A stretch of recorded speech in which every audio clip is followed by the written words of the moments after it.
I have another call to make, and then we'll make our way to that meeting. Pick up my phone, call Chuck. Yo, Chuck, Creed. that business deal fell through. Ah, Not going to be coming by. Nothing for you guys to worry about. sure you don't need no backup? No, but you could tell Stevens if he wants to make any moves on the Midnight Wolves, their leader is dead. Did you buy stacks? That's what I said. Well, shit. All right. I'll let him know. Pretty big move. I don't know what you got yourself into, Creed, but hey. Would you believe me if I told you that that is not why I was there and it happened by happenstance? I would believe you. Well, let Stevens know. I might be by sometime soon for equipment. Right on. All right, Chuck. Take care, Creed. Bleep. You telling me you're a vampire? You're blowing my whole spot.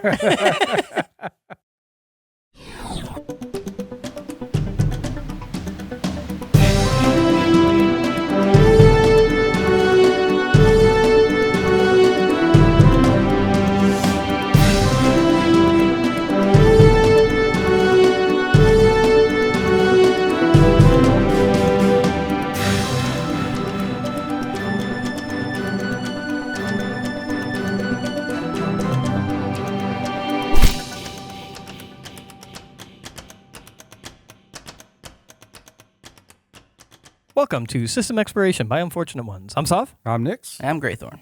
and today we are continuing our exploration of Vampire The Masquerade, the 20th Anniversary Edition, with the characters Greg, as played by Nix, Mm-hmm. and Creed, as played by yours truly, as who are pretty deep into the shit of wild vampiric politics and have no idea what is going on.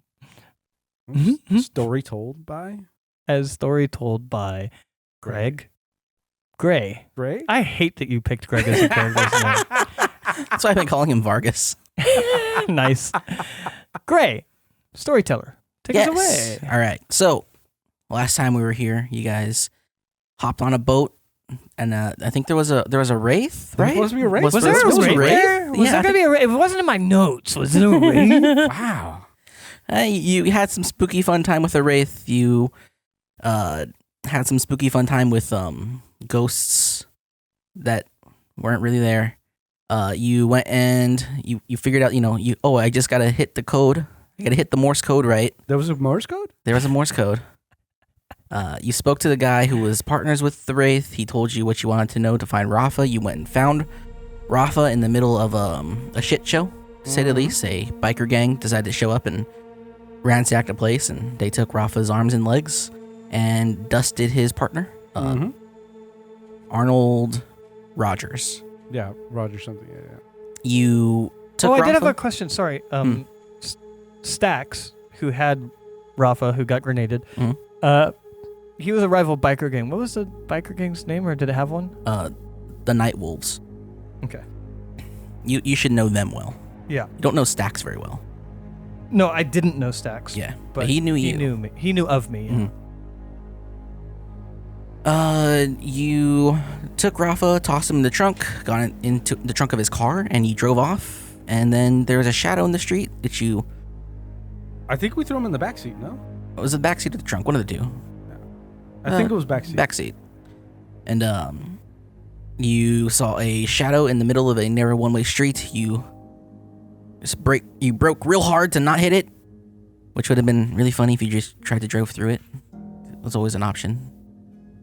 I don't think that would have done anything, no? It was always an option, but you never took it, which would have been really funny. That would have been hilarious. You had your introduction to the trench coat guy who was mentioned in, I think, the first session or second session after the after the one-shot session. Mm-hmm. He is Killian. Dominic Pirog. Oh, that guy, yeah. You had a little chat with him. How do you spell Pirog, by the way? Pirog. You had a little chat with him. He said some things, said, hey, here's what you need, part of what you need to open the box. Just don't take it to your masters. He stepped into the shadows, said his piece, and disappeared into them. God, it'd be so hilarious if that killed him. Just running him over with the car killed him, and all of a sudden that's just out of the card tables, and we find the Just not part of your story, yeah. You find the triangle on him, and you're like, well, all right. Or just keep driving, and we never even found that too. And now you're standing here in the middle of nowhere in the little shadowy place you guys chose to take Rafa. This is where we were gonna meet with Dane, correct? Yes, you haven't messaged but we haven't him yet. messaged Dane yet. Before that, add yourselves 1 XP for the ending of the previous chapter. And I'm up to 1 XP. because you spent it. Celebrity, baby. I'm trying to figure out if you guys deserve anything else. Is there anything that you've learned as of the end of last chapter that you felt is important to your character?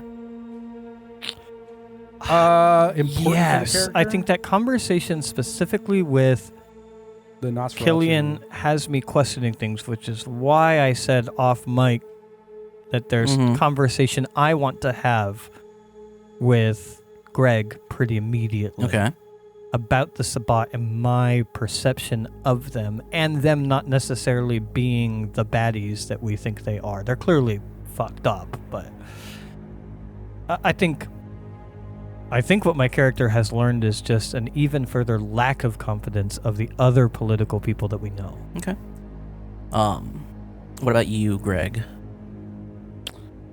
That feels character arcing to me, or at least potentially.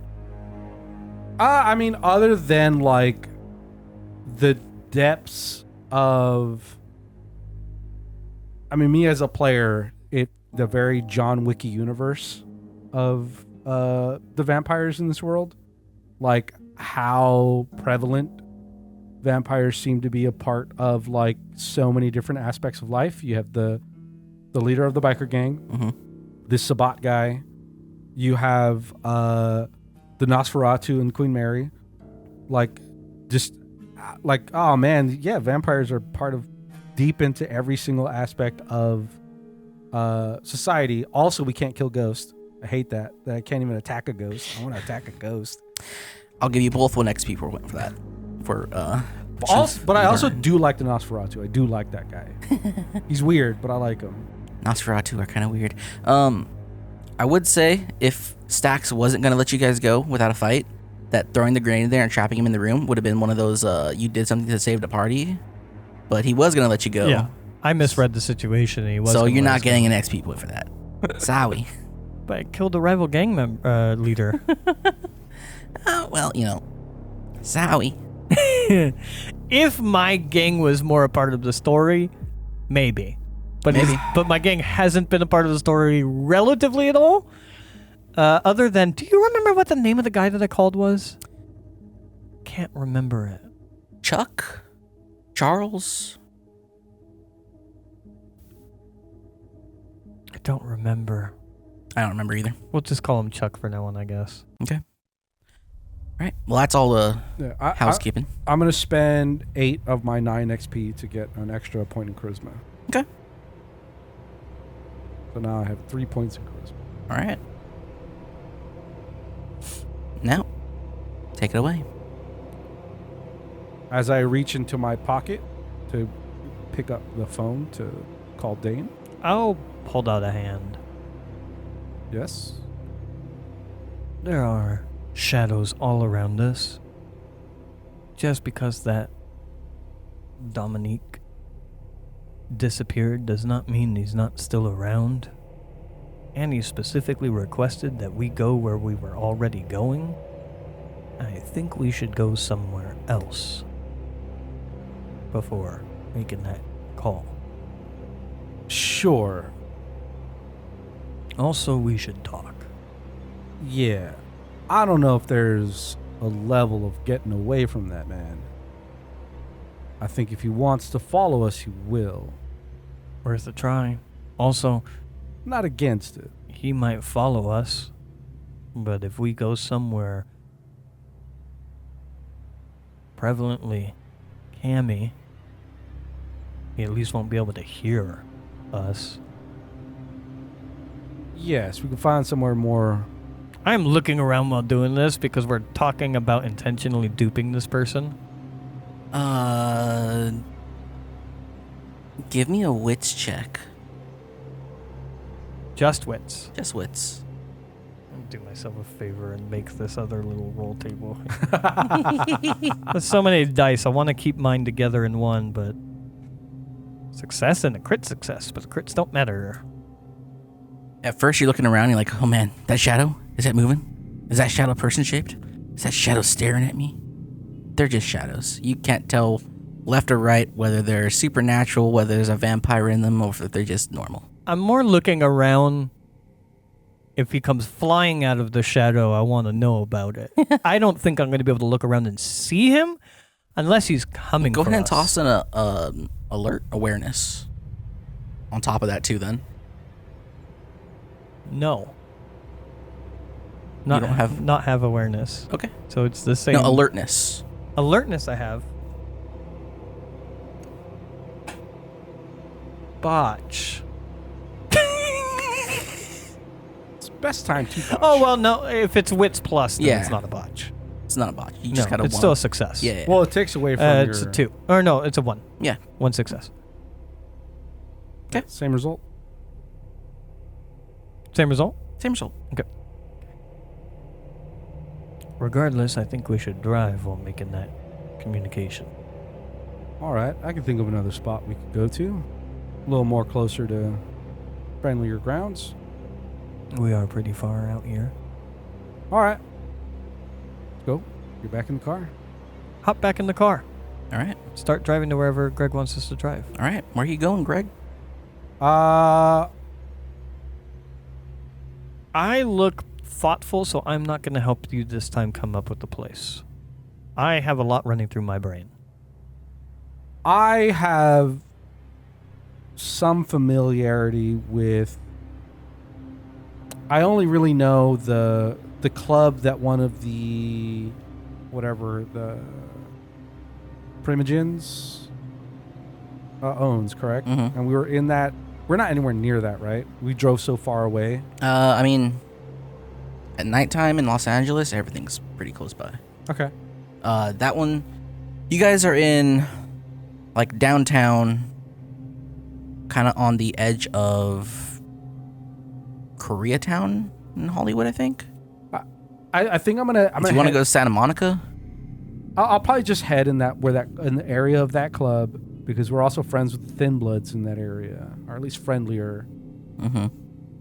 It doesn't really matter because we might have a destination change after we contact Dane anyways, based on the conversation I want to have in the car. Okay. Actually, that area might be a little sketchy because it's where Rafa is from. Yes. This is Rafa's guys.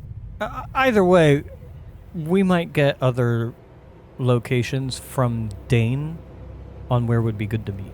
So you wanna I don't reach think out it to matters Dane? too much. I want to talk to you first. So as we start driving Sure. in whatever direction you want to drive, that might change anyway, so I don't think we need to overthink it. Sure. Cool. Then I'll just generally head in the direction of the mansion or Or the council. the councils. As we're driving, probably give it a couple of minutes while I process what needs to happen in my brain. Before eventually I want to start conversation, I will look over at you and be like, we should probably call Dane, let him know that we found the trench coat, that they are Sabat, and that they are watching us because of the job we were on, and see if he wants to meet somewhere. We may be followed, but at least we can meet somewhere where they might not want to go in, and we can have more honest conversation. But I want to talk to you first. We were both of us, under non-traditional ways, reborn into the Camarilla. We did not have a choice in that, and I think we can probably both agree, at the very least, that since that was forced on us, Camarilla might not be the best group out there. Inherently because we're a part of it. It might be the best group, but not because we are part of it. Does that make sense? Well, Killian is currently Camarilla and apparently sired by Sabat. So I don't think think allegiances necessarily follow that way.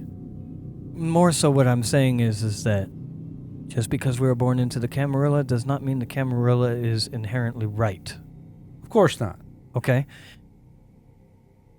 There's a lot, being honest with you, that I appreciate about the Anarchs. I have noticed that a lot. There is a respect that they have for the traditions of the Camarilla, for the Masquerade, but do not want to be part of the very big brother government that is the Camarilla. But they have their own shady shit going on, and a lot of the bad players that we've met along the way, like the sleeping asshole in the back, are Anarch. I think Anarch leads to, I don't think it prescribes a person. I think you could be as evil or as genuine or nice or as weird as Jack. Free agents, some are good, some are bad. Sure. So far, I'm really digging the Nosferatu. He seems to be a good guy. Squirrely, ratty. The things that Dominic said about the Sabbat, some of it makes sense.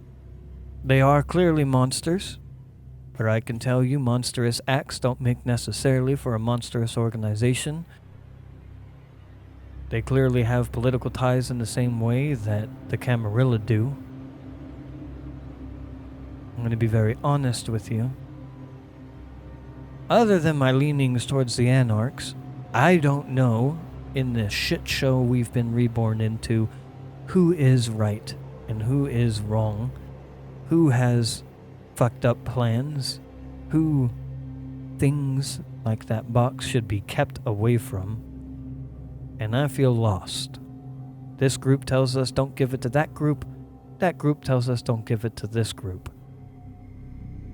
Well, I can keep my head down and we can just do what we do for the Camarilla because we're a part of it, while we are clearly under scrutiny for being born in non-traditional ways, if that's how you want to play it.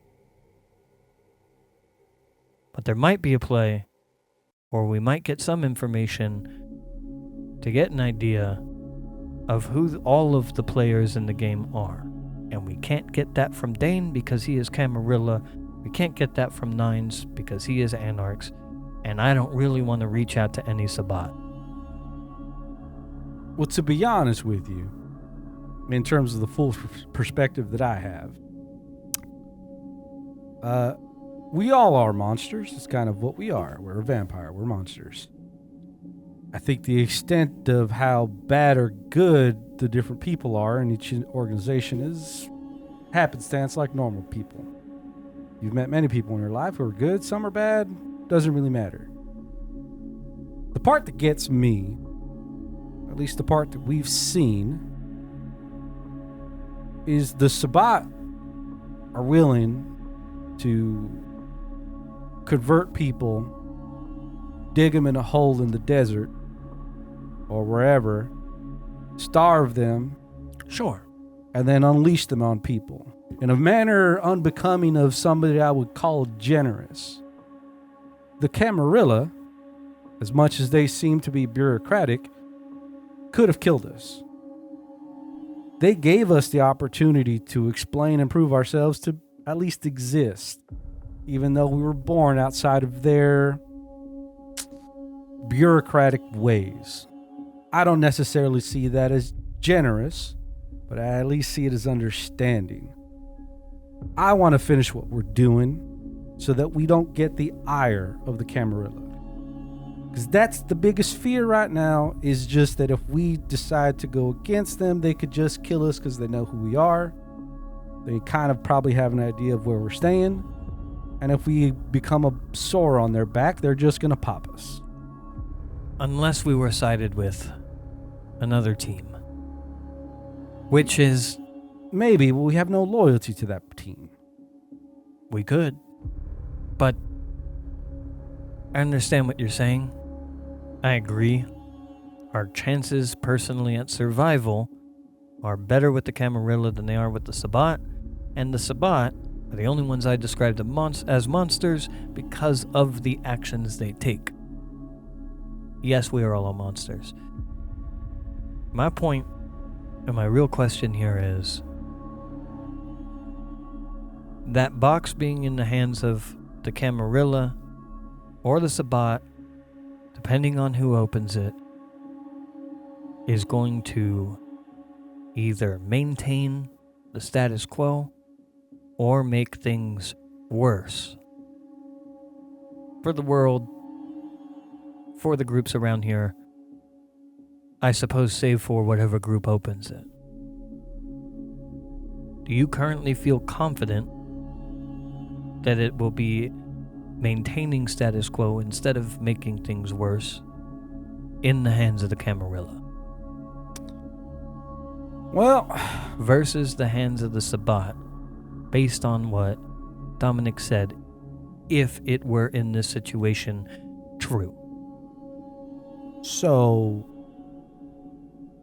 Dominic doesn't want it opened by the Camarilla, which makes sense Wants it open by the Sabbat. because he's Sabat and he wants to use it to smooth over something happening on the East Coast that he's involved in. Sure. That's the obvious. Jack wants... He wants it just opened. He doesn't He care just who. wants it opened. Not by a Sabat. And potentially by us. Who said... Was it Jack that said not Sabat to open it? Or was that somebody else? Or was Nines doesn't want Sabbat opening it. Nines doesn't want Sabat opening it. I am very sure that if we hand this over to the council, one of the members of the council is going to try to open it and diablerize this old Amadeus that's in this box. Whoever it is, probably what's his fuckface? Carlton. Even though he seems like everyone should stick to the rules, but probably everyone should stick to the rules except for me. Kind of guy. I could see any of the three of them. Yeah, maybe. What's her face? Theresa seems power hungry. Carrie? Carrie seems indifferent, Yeah, which she makes me seems- think that she probably doesn't care about the rules and would take an upper hand if she had one. Maybe. And Carlton's a But douchebag. she likes Survivor. I like her for that. Either way, I think you're right. You take it to the council council's going to open it. You take it to the Sabbat. Whatever Sabbat you take it to is going to open it. You take it to Nines. I'm honestly not sure what he would do with it. I'm not entirely sure what Nines would do with it. Also, My question goes back to, are you confident that things don't get worse for everyone if it's in the hands of the Camarilla? my honest opinion is I don't really care. All I care about Is that is we survive? we survive to the point of having to cut our ties, or at least smooth over our ties with the Camarilla. Then we give it to the Camarilla. Yeah. I'd feel Can safer. I get you to... What would be an insight check? What would be an Can he insight check me? Is it a disappointment insight check? I would say some form of wits and empathy Okay. That sounds good. or subterfuge. I would have the same roll for all of that. One success. I mean, a success is a success. And No, then- it's because I have 2 botches, 3 successes. Well, for your purpose, whether you're trying to hide Probably. something, I would say that you're using manipulation and expression, or manipulation and subterfuge, actually. Also, something to be aware of. I don't know how you want to make this. I'm probably still actively driving. Yeah. So I don't know if the difficulty should go up on mine to notice something. What did you roll? What was your success number? 7. That's fine. Okay. Okay. So mine's greater. I think what I'm trying to portray, which is what you would pick up on, is like a level of confidence of like, or a level of being settled. Or like, all right, we give it to the Camarilla then. As soon as you say that, it's like, I'd be more confident to give it to Dane, but not even that much so. I like Dane.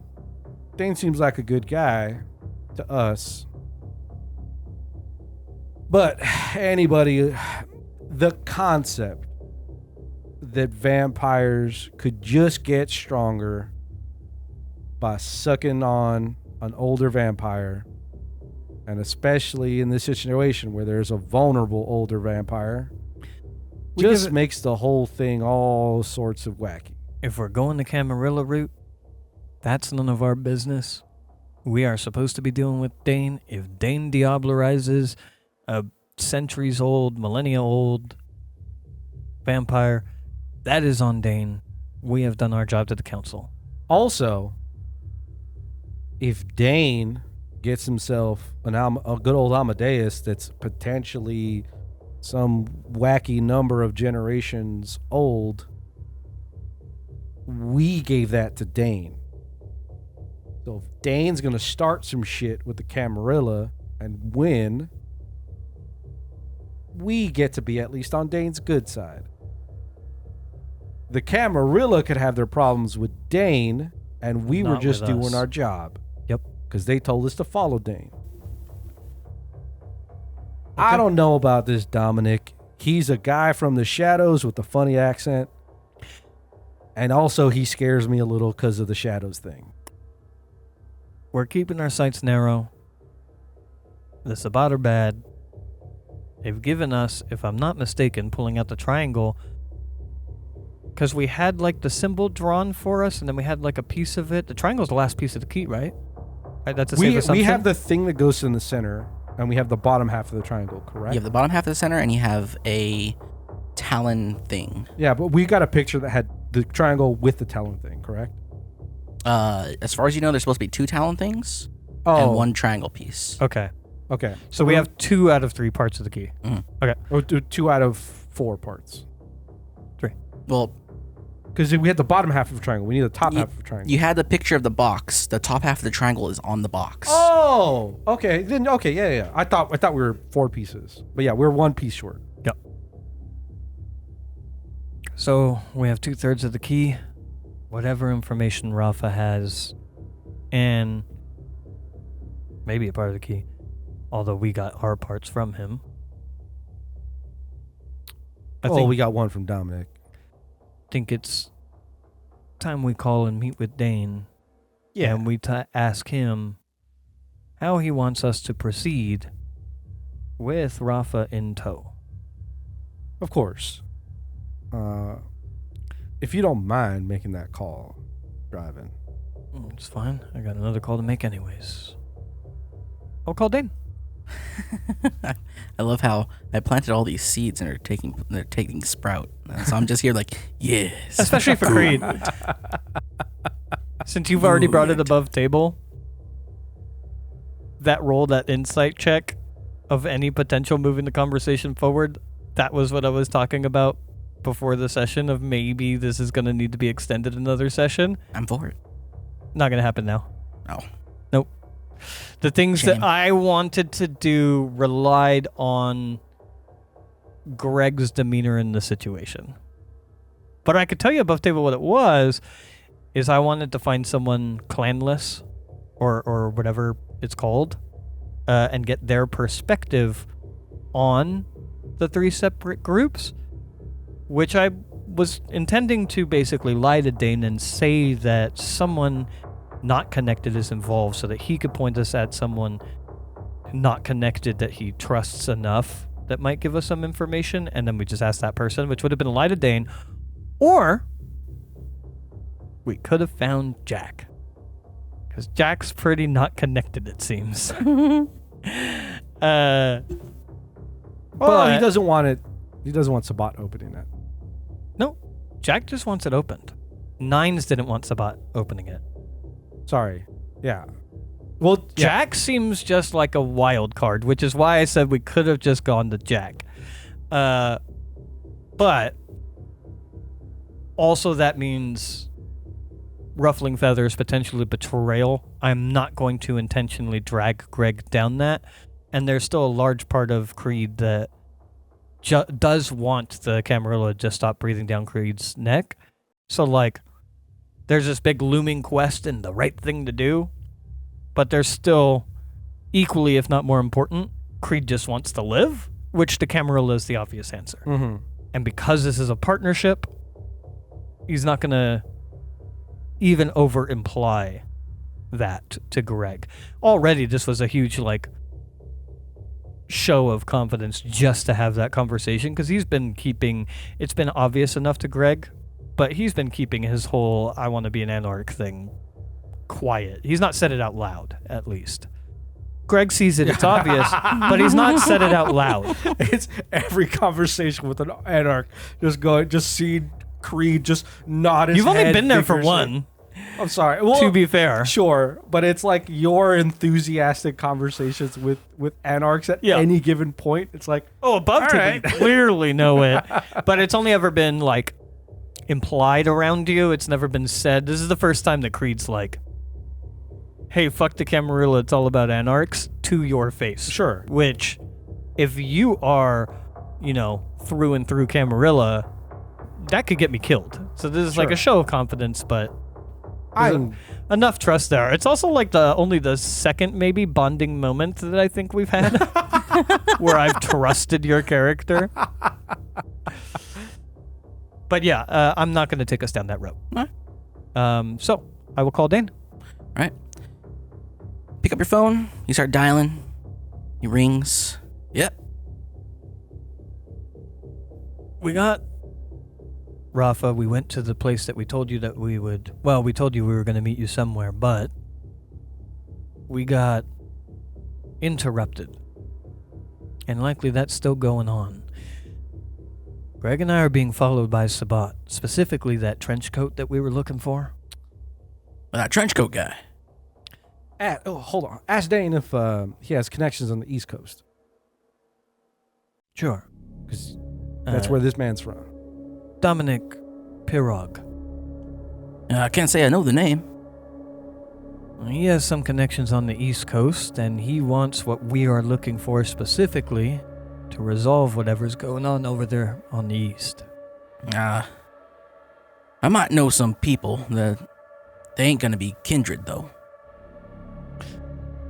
Either way, based on the way that they came to us, my guess is currently, as we drive in a random direction, they are following us. We still have Rafa. We still want to meet with you. And perhaps wherever we meet, we will be followed. But perhaps we can meet with you somewhere Sabat wouldn't want to enter to have a conversation with you about things. Huh. Alright, let's see. Somewhere where we can get a mangled body inside. Am I? Well, that is a thing. Downtown. I got a warehouse where I store my cars. That'll do. He'll shoot you. He'll tell you the address. I will probably start turning. Maybe bring some others that you feel confident would be fine just keeping watch but not getting involved. Unless you want them involved. Are you sure this is the thing you want more eyes on? No. But if they could wait outside and make sure other eyes aren't on it without asking too many questions, just so that we know we can safely have a conversation and not lose Rafa. I also don't know. They were pretty insistent that we go where we were going, which was a meeting with you. I don't know if you are maybe a target. Did you tell them that you were meeting with me? No, but they knew a lot about us. I don't know how, and I don't know what they know. Anything else you can tell me about this Dominic? Probably better in person. Haven't checked for a bit, but Rafa might be awake and listening. Is he? I'll lean back and look. Doesn't seem to be. Alright, well, Just get to the warehouse.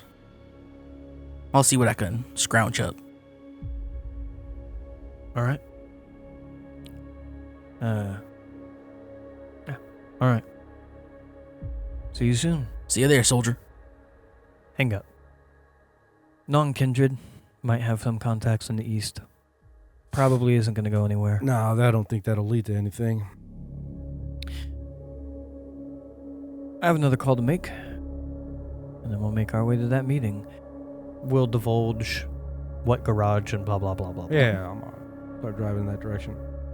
Pick up my phone. Call Chuck. Yo, Chuck, Creed. that business deal fell through. Ah, Not going to be coming by. Nothing for you guys to worry about. sure you don't need no backup? No. But you could tell Stevens if he wants to make any moves on the Midnight Wolves. Midnight Wolves?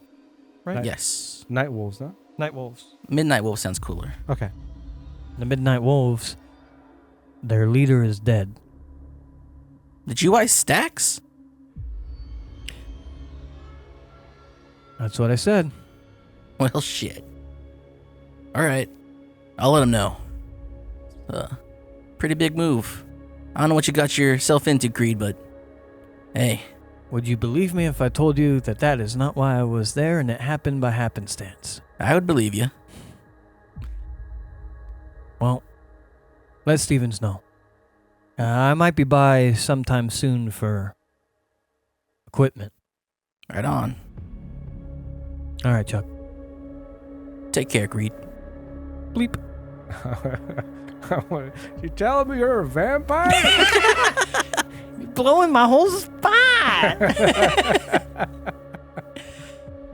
Make our way to Dane's garage. All right. You find the garage.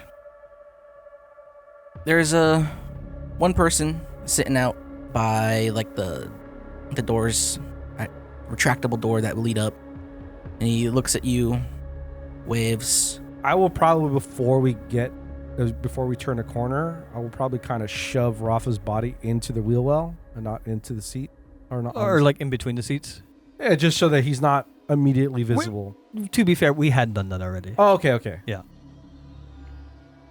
Yeah, down in the footwell. Yeah, okay, yeah, I forgot we did that. Yeah. We keep calling it wheel well, but down in the footwell, whatever that means. All right, get guided. You roll up. You see this guy is wearing pretty heavy clothes, hoodie. Underneath, he has a raspy voice.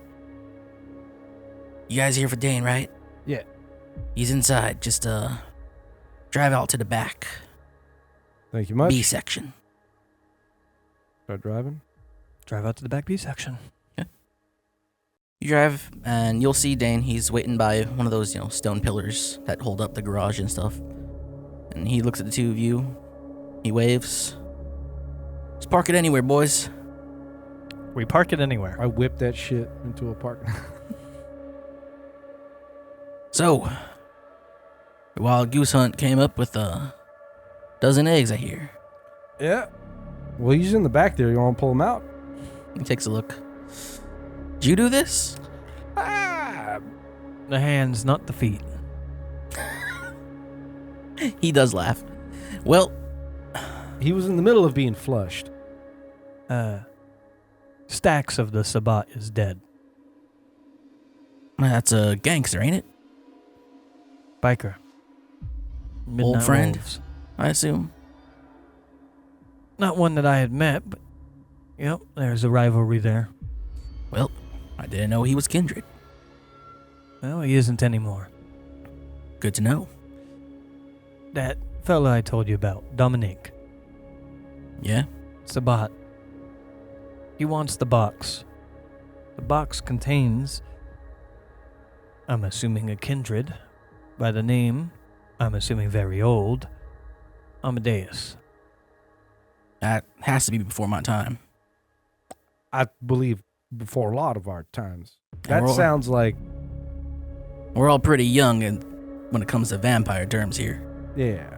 I don't know if This is known information, but the pack seem to be vying for the box, not a collective.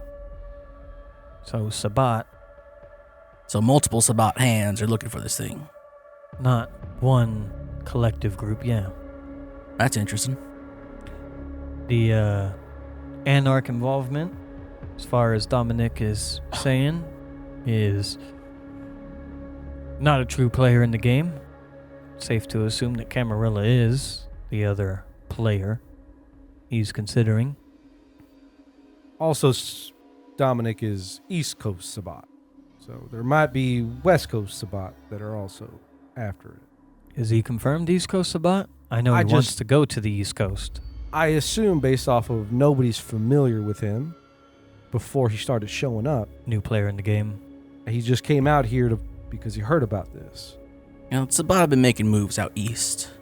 Their strongholds are usually closer to northern Midwest, but they have been making moves out there, as far as I know. Yeah, I'm just making the connections based off of nobody has seen this man before, and he looks like one of the old Camarillas, sort of. Mm. I assume he's from some East Coast section or somewhere outside of the West Coast, or else people would have known him. And the West Coast is mostly Anarch. Oh, and Camarilla.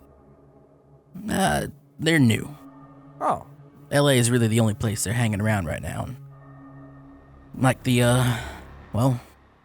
Sabat and the Anarchs, really. They're all hanging on by a thread. He seemed to know what we were doing, what we were after. He also seemed disappointed that we hadn't made more progress yet, which to me means we've been being watched. And he gave us the second part out of 3 to the key that opens the box. to that point, I'll pull out the triangle.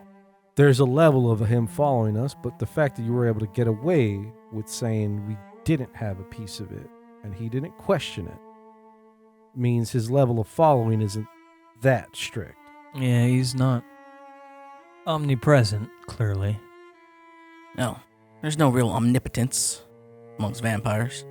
Aren't there the magic ones that can, like, What, the see Tremere? future, some shit? Malkavian? Kinda. That's more of a... I don't know how it works. Well, it just happens. He has some sort of shadow magic. Shadow magic. He like apparated out of shadows and then disappeared out of shadows. Oh shit, you should have said that. Bruce, turn up the lights. That's a Lasombra. I don't know what that means. Sabat Ventru. Okay. You can tell because they don't cast a reflection. I suppose you didn't have the chance to take a Polaroid photo of him. It wouldn't have shown up. You know, I had the thought, but I wasn't sure if he'd be kind to it. Did it appear in your rearview mirrors? He sat in the back seat and I was driving, thinking about what he said. Do I remember seeing him if I checked the rearview mirror?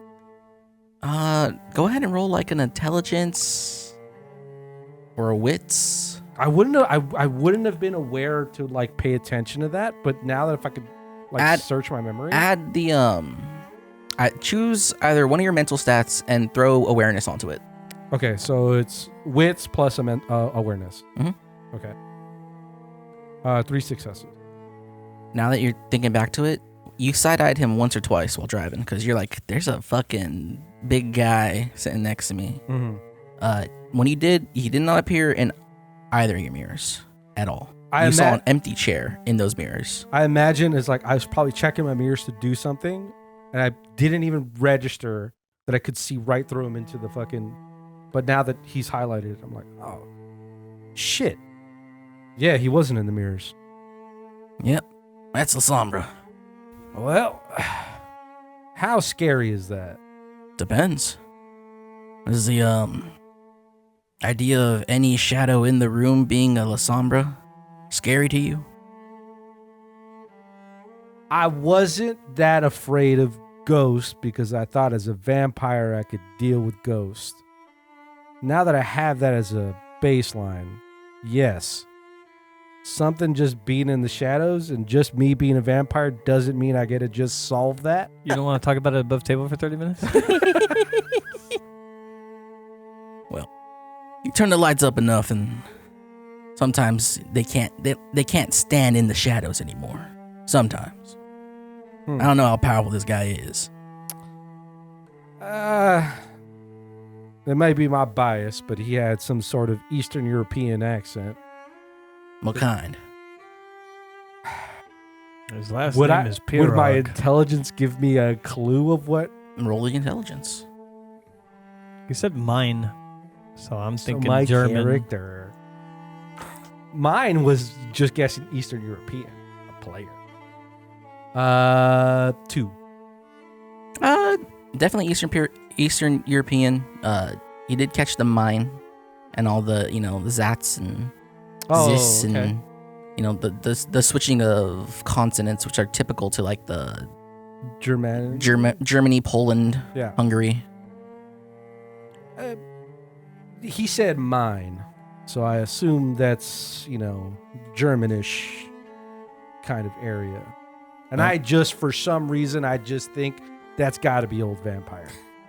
I don't have any reason for that other than movies. Give me another intelligence check. Just to see how in tune. My character is just what do movies say? They're all real now. 1 success. Well, you think mine it's German, but the Pirog is not Germanic at all. Oh, is that like more Polish or? Polish or Hungary. Okay. Well, that doesn't help much. I know that, a lot of Tsamitsi and Tremere kind of originate from that area. All right. Well, is there anything we should keep in mind about other than keeping lights bright? I don't rightfully know. It's not often I come across a Sombra here in Los Angeles. Well, if you find out anything, shoot us a text. I will. As I said before, I'm almost as fresh at this as you are. Of course, but you, I think, have greater contacts. I got people who know things. Maybe I can see if I got a friend who could go into the chantry and talk to the regent there. Maybe they might know some better things than me. Well, we have Rafa here. I don't know if you want to be here for the questioning. Have you spoken to him at all? No, he's been unconscious. Oh. Well, he could wake up if he wanted to, unless he's out of blood. Then we don't know how long it will take for him to wake up. If he knows where the box and the other part of the key is, and we obtain those things, are we bringing that to you or straight to the council? What did the box say about it? Or what did the council say about the box? You did tell them about what you found at Rafa's place, right? I don't think we've had time We to. didn't know about the box when we were at Rafa's place. Is that? We stuck up Rafa's place. So talk to you. We've gone. Council told them everything. Mm-hmm. Then we went to Santa Monica and found shit out, and we've Never been mind. told Yeah, not to I'm- report in, so we haven't reported it yet. I remember now. So you haven't told the council about what you heard or what you saw. yeah, No, it's been 2 or 3 days of investigating. they don't know that there's an old vampire in a box again. Well, Nines wants us to keep that information quiet. For now, at least. this really is an anarch city. And, Nines also wants Rafa. well, he's right there. Granted, I'm not entirely sure how to handle this myself. Most of the time, I'm just dealing with ornery Sabat running around and making sure they're taken care of swiftly. When it comes to whatever this is some shit that is way beyond my pay grade. You feel the need to escalate it. You can. I think our intentions are to just keep hunting. For now. What you be hunting? Depends what Rafa has to say. Why don't we solve that right now then? That was my little, very reasonable way to shift blame. Is our senior agent. Oh, I know. If you want to escalate this, I also was make a call, brother. Yeah. I will drag Rafa out of the car. Give me a second. And he's gonna go to his car. He's gonna pull out an ice chest. I figured you guys be hurt. You don't look it though. If you need some, help yourself. I'm pretty close to hungry, though. Not hurt at all. But I only have 5 blood left. I've drained the shit out of corpses, so I'm good. He pulls out a blood bag from the ice chest. He'll pop it open. He'll go over to Rafa and just shove the open part in his mouth and squeeze the blood into his mouth. After a bit, How much can I get while this is happening from blood? there are 5 more packs in there. He said, help yourself. I'm good. I'm literally topped out. And he just kind of waits there holding Rafa's head and leans him back. And slowly, you see Rafa's limbs start to just slowly regenerate. And he wakes up. He's like, oh, fuck. What the fuck are you? We have questions, Rafa. We've been looking for you for some time. You are no longer being flushed down a toilet by stacks, so you should thank yourself for that. Or you should be thankful for that. Fuck, man. All right. As he waves his hands that are still not fully there, like this. Little Deadpool scene. Waves his wrists. Waves his wrists. All right. Look, man. I thank you for saving me. We got bigger problems. Those are? Someone knew about the box, man. I assume that's why you're here. Yes. there- Where is that box? Safe? Where? Off in the Palisades, man. It's safe. Where?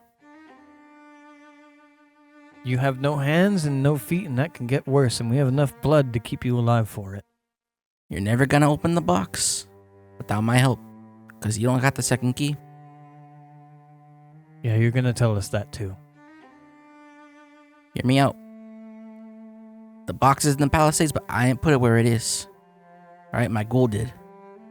So you can't find that ghoul without me. You can't find that box without the ghoul. Is Is that your ghoul that was injured? Female? No, not that one, man. I got ghouls all over the place. Where's the last part of the key, Rafa? And before you answer, you could lose a kneecap. Or you could answer. I could lose a lot of things, man. And you can lose a lot of things too if you don't know what you're doing with this. Yup. You don't know what's in that. You don't know what this implicates. I feel like not an answer to you. I mean, you do what you need to do. I look back to Rafa. You think that was an answer? He sticks up his wrist. Cool. And then his hand forms into a middle finger. Fuck you, man. Yeah. I'm just gonna full force his knee. Full force break his knee. Can this count as cracking a jaw? I'll give it to you. You're gonna fucking blow his knee apart. Yeah. I'm trying to. Oh, no, I get it. You got like 8 dice you're gonna throw into this fool's knee. Oh, wait, no, you have like 3 potents. 11 dice that I could blow into his knee. Wow.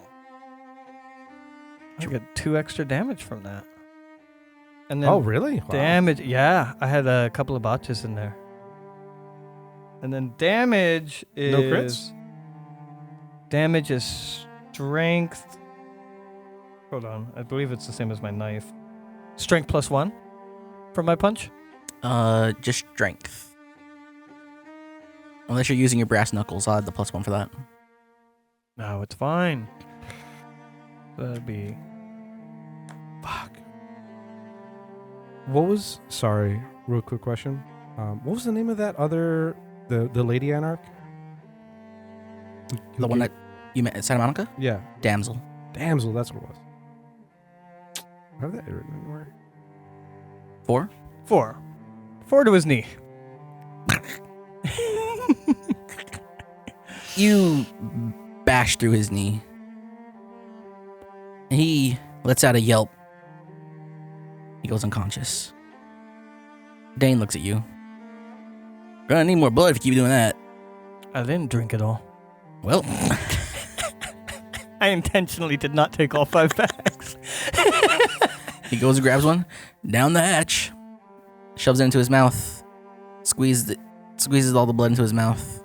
Rafa wakes up as he heals himself with a blood point. Good morning. Like, fuck you. Look, Rafa. We all know you're Anarch. My friend here is actually friends with Nines and Damsel. We've done them a favor. All we're trying to figure out is where this box is. We have parts that we need for this box. I don't care about the guy that's in there and what people want to do with it. Well, that's the problem, man. I do care about what happens with what's inside that box. My knee exploding. Could that be backed up with an intimidation check, by the way? That was the point of it. Sure. What plus intimidation? I think that'd be manipulation. Oh, all successes. 4 successes.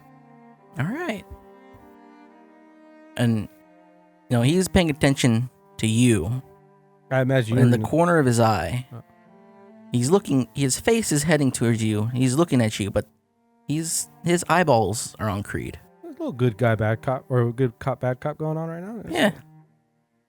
We're happy to work with you, but when we ask questions, we need answers. And he just asked one. Who do you not want this box be in the hands of? Anyone but the Anarchs. No, everyone except the Anarchs. They're the only ones who need this. This is our fucking city, man. It's got to stay that way. You want the Anarchs to have the box. I want the Anarchs to have Amadeus at their side. Do you want him, or do you want one of your people to... What, you think I'm gonna eat him? I assume. No. He is so much more useful to us alive. You just don't know what these things are, man. Arnold know. Arnold? Is Arnold alive? Oh, Stax killed him. he got ashed. Oh. Stax is dead now. A little bit of revenge for you. Sure. Fuck. Sure, you rathered the tool that was Arnold, but Arnold had a better hand at knowing all this shit, man. I just did all the groundwork. Arnold, he made the game. Yeah, I saw some of that. before I popped your knee, I asked you a question. Yeah. Hence the whole knee popping thing. Doesn't have to go that way. We can get the answers that we need. Obviously, you're not going to give us the ghoul immediately. The question I asked you is, where is the last piece of that key? It could be blood instead of knee popping. I have to roll for this. I was about to thrust myself into roleplay. Mm-hmm. I remember that there are actual roles that we can be doing. Crit, no. Wits and... How much do you care about your character's knees? Let's see. How much was your intimidation? It was like 4, right? Only because crits don't count. Could have been a 6. No, could have been a 5. So that 4 gets knocked down to a 2. Still successes. That's an easy way to do math for contests. Just knock off a success. Yep. I got the key, man. The key is part of me. That's why you need me. Because you ain't getting it unless I give it to you. Or you fucking kill me. You say part of you? Don't ask. So we dig around in you, we could find it. I prefer you did not do that. But it's possible. He did fuck up and say, or we could kill him. But Or that's you can fine. kill me. We have that information now. We can make that decision later, Look, depending on how you act. I don't want him to dig around in you. You kill me, you never find Emilio. And without Emilio, you never find the box. Is Emilio one of the people that he met? No. Because that'd have been hilarious. I mean, it'd be if Sharon knows Emilio. Sharon? Yeah. Yeah, is that her name? We know a lot of your ghouls at this point. We could find Emilio, but we also have nothing against the Anarchs. Whatever you may think of us. And would be fine with you living and working with you on this, as long as you play the game right. I played the game right. This shit should have been mine. Should have been ours. Well, it's a new game now. Yeah. You attracted too many eyes. Now we're here. So how'd you find me, man? It wasn't hard. You could dig in your own brain to figure that out. I fucking spook in the boat. Oh no. You followed. Fuck you. He kind of starts looking around. Can I get some more blood? He looks to Dane. Maybe in a bit. So the box is in the Palisades. Only one of your ghouls know. You don't. Yeah, you want to search the entire place? Go ahead. And Werewolf country, fool. You are in possession of one of the keys. Yeah? Relatively, we have the information that we need. Gonna look at his recovery. Does he still not have feet? No. He has the hand. Okay. Wait right here. I want to sidebar Dane and Greg if you want to come. Could I search him real quick? Sure. What is he going to do? Does he have any possessions on him? He has...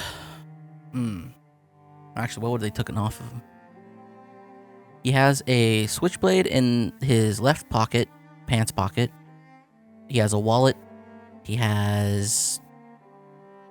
I don't remember if the car keys, if you hotwired the car, right? I don't know if Creed was in the means of doing that. Or there was keys that you picked up somewhere? Or For what? His car? His car. His car? Yeah. The keys were in it. The keys were in it. So he doesn't have his keys. He has a single magazine, 9mm, in the belt behind him on his right side. And what else? He has his phone, but it's broken. I'm going to take all of it. How is the phone broken? The panel, the flip phone, the panel shattered. So Okay. it's like a LED mess. It's all bleeding into each other. I'm going to just take that. Back of my head, I'm going to go, plenty of tech shops. Like, somebody could probably repair that. I will start looking through the wallet as you give us, or as you... Seeing you do that, and we're like, dang, Greg, I'd like an aside, but that's a good point. I'm going to pull out, what was his name, Jose? Yes. I'm going to pull out Jose's phone. Is, Emilio. Is Emilio's number in Jose's phone? There's no Emilio on his phone. Because wouldn't that have been hilarious if, like, I can't believe we kept this. Yeah. If you're going to pull this aside while you're pulling this aside, I'm going to search through his wallet. Sure. Cash, $200. I don't know how much you would measure it by, but there's a smokable amount of weed in there. Okay. Driver's license, couple credit cards. No, like, contact, call cards, business cards. Oh no, just the business card to the place that you found him. Yeah. Dane, with the lack of diablerizing someone on the table, you think the Camarilla would be fine with an old vampire being in the Anarchs? Seems vampires going over to the Anarchs is, while not ideal for the Camarilla, they allow it. Well, it's, they allow it because they can't really do much about it, especially in our current state. As it is, there are at least one or two much more powerful vampires out there who are Anarchs. They don't show themselves very much. One of them doesn't really care much about anything that goes on aside from what's happening in the movies. And then you got Do you know the names of them? I think his name is Christopher Houston or something like that. And the other one? Old motherfucker. Kid. And then the other one would be Jeremy McNeil, the originator of the Anarch movement. My point being, an old powerful vampire being an Anarch, Anarchs are not at war with the Camarilla. They don't like the Camarilla, but they respect the Masquerade enough. Would the Camarilla even care if there was another Anarch about? I mean, it depends on what this Amadeus can even do. That seems to be what Rafa over there is concerned about. And he's trying to get an upper hand on the Anarch side, but the Anarchs aren't in conflict with the Camarilla. Not openly. Not openly. From time to time, they call it pranks, but some of the Camarilla will call it assaults. In the end, it's mostly harmless. Although, it does drive Carlton up the walls. My point is there's an easy way out here, which is to give the box and Rafa over to the Anarchs. Long way for relationships with the Anarchs, doing so openly. And then there's the other relatively easy path, which is we have some blood. One of your guys can maybe go get more blood. Happy to pitch in for that. And we just continue to work over Rafa. I think step one would be to make sure he is alive while we open him up and retrieve that key, so that we have the key while he is on the other side of being alive. That way, his only bargaining chip is the ghoul, and our offer would be not to kill him, being the only thing he could get out of it. Well, this is your rodeo.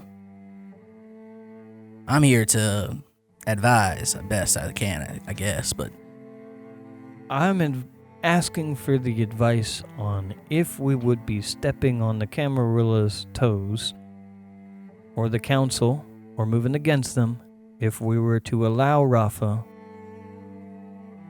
allow in a sense, to give the box to Nines. I mean, I guess it depends on who you ask. Realistically, let's rewind a bit. What did the council tell you to do in the first place that led you out to Rafa anyways? God. I think they just wanted to know what... it was very general. It was so early in our investigation. I think they just wanted to know what was going on with the Sabbat and these old... I forget what they're called, but like runes. The Onks. The Onks. I think they just wanted to know in general what was going on, because we never reported back to them when we started getting clues. So, I rolled earlier to see if my memory was good about a moment. Now that he's asking for it, I could use that moment to realize it if 2 successes works. What would that be? This is what I talked to you about earlier, about listening back to the recording when I was editing. Mm-hmm. The reason why we went out to Santa Monica or this area was Dane told Teresa about something happening about Rafa, about the whole thing happening. Dane was the source of information that led us to. Yeah, Dane told Teresa that because Teresa wanted to know that somebody was doing stuff on her turf. That Rafa's place got attacked by Anarchs, or that they got attacked. Mm-hmm. So Dane told us that that's why we were at Rafa's place. is because Dane gave the information that his place got assaulted, or That Rafa's place got assaulted? that Rafa's place got hit. Well, Dane wasn't the source of that, was he? I think Nines was the source No, of that. Dane told Teresa Yeah. that Okay. Rafa's place got hit, and so that's why we were at Rafa's. Okay. Well, Teresa told us that you let us know that And that's why she sent you out. to Rafa's, Okay. and then And you haven't spoke to the council since then. we dig through Rafa's stuff, and that's how we found the emails, and that Rafa was in bigger things than just. It's only been a few days. I imagine the council in an investigation in the short of the night doesn't want us reporting in every day. Unless it's something big, but we have no idea whether or not he's telling the truth about what Amadeus even is. Yeah. If you are not sure what would be advice, then I would imagine that advice would be that this would at least potentially step on the toes of the Camarilla, or they would consider it a slight, in which case that removes handing the box to Nines. We could. If you're not sure how to advise us, that means there's potential for it to go wrong. Hell, I think the best way to not step on anybody's toes would be to find that box and toss it in the ocean. Probably. But if we want a nice middle ground, because you seem to like Nines, and I do as well. He's a good guy. His people are all right. I say we figure out where that box is, figure out what to do with the box when we get there, and we make sure that Rafa gets back to his people.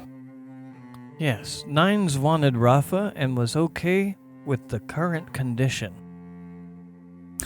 He told you you could bring him back with no limbs? He did. Hey, Rafa, what you do to Nines? Man, fuck you. Man, fuck you. There is something that we forgot to mention earlier. The Sabbat. The somber guy? yeah. Claims to be Killian's sire. And said if we wanted more information about what's going on, and there felt to be an implication of if we wanted a better understanding of the Sabbat, to talk to the sheriff. That's what he said. He said he's Killian's sire? That's what he said. I've spoken to Killian a decent amount, but I don't think I've stood next to any mirrors with him by. I mean, he's La Sombra. Well, stranger things have happened, I guess. Well, if you have his phone number, we might maybe set up a conversation with him. Unless we are worried about that corruption, as per our conversation earlier in the car, we may not want to bring Killian into this at all. Well, I mean, he's only been sheriff for a few months now. He replaced the last one. I mean, he's been around for quite a while, though. Unless he's playing a long game. Or So- he has some deep-seated, debts I to mean, his- we could to his always sire. ask him questions about what could be happening under the guise that we have something else. We come up with another story about some other goose chase that we're on. I do not have the confidence to lie to that man. I'm a very good liar. You understand if we are right about corruption and he sees through that, that puts you in a very undeadly place. Considering that you don't think you're a good liar, the man that is the sire of Killian did not even bother to read through your lie about not having the key. I don't think their shadow magic has anything to do with that. Killian scares me. Of course. But also, Dane does. And Yeah, but Dane's our dad. and so does any other vampire that is at any point above us in any way in terms of generations. Sure, but Dane is on our side. We don't know about Killian. Oh, I look yeah, at- I know. I look at Dane. Yeah, I know. Yeah? All right. As is the council. They might be more powerful. They might be scary. But they're not actively trying to move against us. Killian might. I don't know if we want to bring someone in that wants to move against us. Of course, I'm just saying, if we wanted to find out more, we could just disguise the conversation. I will not stop you from going to Killian alone. I would just like his phone number and maybe have a conversation with him. If we seem to need to get to that point. If you have his phone number. I can get in contact with him. Yeah, I just need his phone number and potentially we'll use it. Is there any way to move, as in drive to the Palisades during the day safely? We'd need a ghoul to drive us. Probably get us in a U-Haul. God forbid somebody opens that door. I'll toss you in some crates, I guess. If we moved to the Palisades during the day, we would not be tracked. Those shadows that have been following us couldn't. And we'd be so far, there's no perimeter that they could search that would ever lead them there. We might have fucking werewolves to deal with, but we won't have Dominique at the very least. Sounds like kind of a sketchy way to travel. Very sketchy. Also, is Dominique a stripper, you know, or is that Dominic? Dominic. Yeah. Dominique. I don't know how to... Dominic. I believe they're both gender neutral names. Both pronunciations. In current year, but not in 2005. I'm pretty sure I knew A Dominique. a Dominique. I've that only was ever known male. Dominiques to be. Also, I could be wrong. Women. I don't remember. This is so long ago. strippers take all kinds. I've been around West Hollywood. I don't know. It seems like a sketchy way to travel, but maybe Dominique wouldn't be able to follow us there. Or any of his underlings. Sure. That feels like it's going to take a lot of setup. We could do it. Dane, could you set that up? For Goal in a U-Haul? It'd be easy enough. When do you want to go? Or rather, do you want to go searching on the Palisades without knowing where that box is? No. This would require us getting information from Rafa. He has plenty more knees left. I mean, we can also let him know that the promise is to take him back to Nines. My thought is get that key out of him. Go a-digging. Get what blood we need to go a-digging. Keep him alive. Once we have the key, and him alive, he has no bargaining chip save for his ghoul. And at that point, our promise to keep him alive is the only thing he can really bid for. None of the guys at the card game was named Emilio, right? Mm-mm. I already asked. Oh. That was my question of like, wouldn't it be funny Oh. if he was in the phone or if you've already met Emilio? Yeah. And I would have no way of knowing if any of them know Emilio. I would assume not. No, that'd be kind of a wild goose chase. I'm getting very... GM has given us Rafa, and we have to figure out Rafa to get this information. Or take him with us. No, GM has given us all of the pieces. Excuse me. Storyteller. Storyteller has given us all GM the pieces. is the general term for all. No, you get it right. We're playing fucking Vampire the Masquerade here. You fucking... The DM, You the Dungeon Master has said. All right, that's 20. Now the question is, do we want to string Rafa along, knowing that we're not playing ball, trying to lie to him the whole way? Or do we want to go with my get the key and the only thing he has to bid for is his life? He's not very receptive to... He has the key. Granted, we haven't tried just talking to him for an extended amount of time. We kind of got violent fairly quickly. But, you know, That is an option. You can go and talk to him if you want. I Probably could try better it. without me there. I don't know what the approach would be to get. You know my approach. Yeah. Is the promise to bring him back to nines on the table?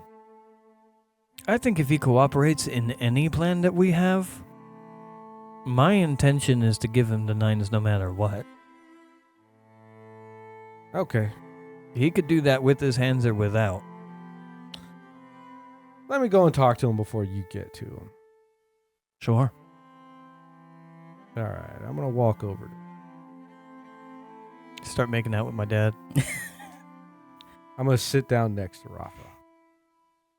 He still has the one hand as I'm waving around both like he has two. Yeah. One Hey. now, man. I know. I'm here before he gets back. Then make it quick. Come on. Yeah. We just want to know where the box is. That's the big thing. I don't know where the box is. It's in the Palisades. That's all I know. Oh, sorry. Where Emilio is. I'm not going to tell you where Emilio is. I know you're pretty gung-ho on that. You're getting back to nines. That's probably going to happen at some point or another, and whatever you did to nines is going to resolve that with you. Fuck. Yeah. So at least you have that coming. I know you want this with the Anarchs. I understand that. I just kind of want to get the box, and then once we have the box, we'll kind of figure out what's going on from there. I don't want the city to fall apart. I like it here. I can do drugs and party all night. Pretty fun. I'm new to this whole game. I don't really care about the whole game, but I also don't want to throw a wrench into everything. If I could grab that box and throw it in the middle of the ocean, nobody knows anything about it, I feel like I did a pretty good job. Maybe you should do that then. Yeah, it would help to know where the box is or where to know Emilio is to do that. I don't know, but Emilio can tell you. Emilio wouldn't tell me? He could tell you Oh, he could tell me. if you find him, but not without me or not. Yeah, I mean, I'd like to keep you alive and potentially not have to go through much more pain. All right. I'll tell you what. You don't need to take me back to nines. You let me go with you to Emilio and then to the box. I'll give you the key. That might be arrangeable. Are you okay in a state of being... Part of that deal is probably you being in a state of hands and feetless. You're gonna carry me around like you're fucking Luke Skywalker? I'm not. He probably is. I don't want that. Look, this is the options we have right now. You're not making it easy. You let me walk with you to wherever we need to go. You get the key. I can bring you to Emilio. I could bring you to the box. I don't think he's going to want to bring you with feet. How about We could go straight to nines. We could try to see if that helps things. I prefer not to. How about you handcuff me? Hands behind my back. Yeah, but we're all vampires here. What's the difference between handcuffs and no hands? Can you break out of handcuffs? Probably. Show me. Do you have a pair of handcuffs on you? No, go find some. I mean, but that means I walk away and he comes back here. Then have him go smoke a cop and bring him back. You're making this real hard, Rafa. Come on, man. I'm really trying to talk to you. Hey, Look. get this solved without bringing him back here. I'm not trying to fuck with you. I'm not trying to fuck with you either. I'm telling you what I feel and what I want to do, and I just want bringing you to Emilio, bringing you to the box, and then we've decided what to go from there. I feel is pretty amicable. Look, you bring me with you to the box. All right? You're 2-on-1. What am I going to do? Yeah, but if you're okay with that, be okay with it without feet and hands. I'm not okay with that without feet and hands. But I'm not okay with it with you having feet and hands. Look, man, you guys smoke stacks. He was a bad motherfucker. Yeah. He was one hell of a gangrel. Yeah, he took your feet off and put you in a toilet. Yeah, he's a bad motherfucker. Yeah, and we dealt with him. All right, so you can deal with me. Yeah. Come on. I feel like we're at an impasse here. We are in an impasse. All right, I'm going to go bring the big guy. He swears in Spanish. I like that you kept it in the back of your mind. Not making any weird deals, knowing for a fact there's no way I'm letting him have his feet back. Yeah, I know. I know. There's a lot of your plan that I don't like that I would concede to. Not feet. I walk back to you and I go, well, there's a little bit of give that he's, if we bring him to Emilio or we bring him to the box, he's okay with that. But he wants his feet for it. And I couldn't give up that bargaining chip. In my experience, before any of this, is even people beat up. Oh, I've never seen anybody beat up the way he's beat up. They still think they have bargaining chips. You have to make it clear to them that they don't. Considering how much you have obliged him on kneecapness, he seems to be of a great non-desire to deal with you. Almost to the same extent, he is also with nines. So he doesn't like nines very much. Yep. So he doesn't want to be brought back to nines. He also doesn't really want to talk to you, but he also doesn't want to talk to me. So it Sounds looks like he's he talking wants to you. talk to me. Yeah. Well, let's go talk to him. I will walk back over. He sees you coming and he starts nodding like, ah, fuck. This shit. This could have been easier, Rafa. I'm going to walk back quietly. I'm going to take out my weapons, toss them into the car, take out my brass knuckles. I'm mostly just trying to do things around him without interacting with him, just so that he knows that I'm present for a while before I start even talking to him. Mm-hmm. When I'm done with that, I'm going to go and crouch in front of him. Rafa, before we begin here, I need you to understand that while we may be making a mistake, we know a lot of your ghouls. We know a lot of where they are. We know kindred that know you. And we know a lot of your locations. Maybe it's folly, but we are okay with you just being dead and us continuing to try and find Emilio on our own, and maybe we fail.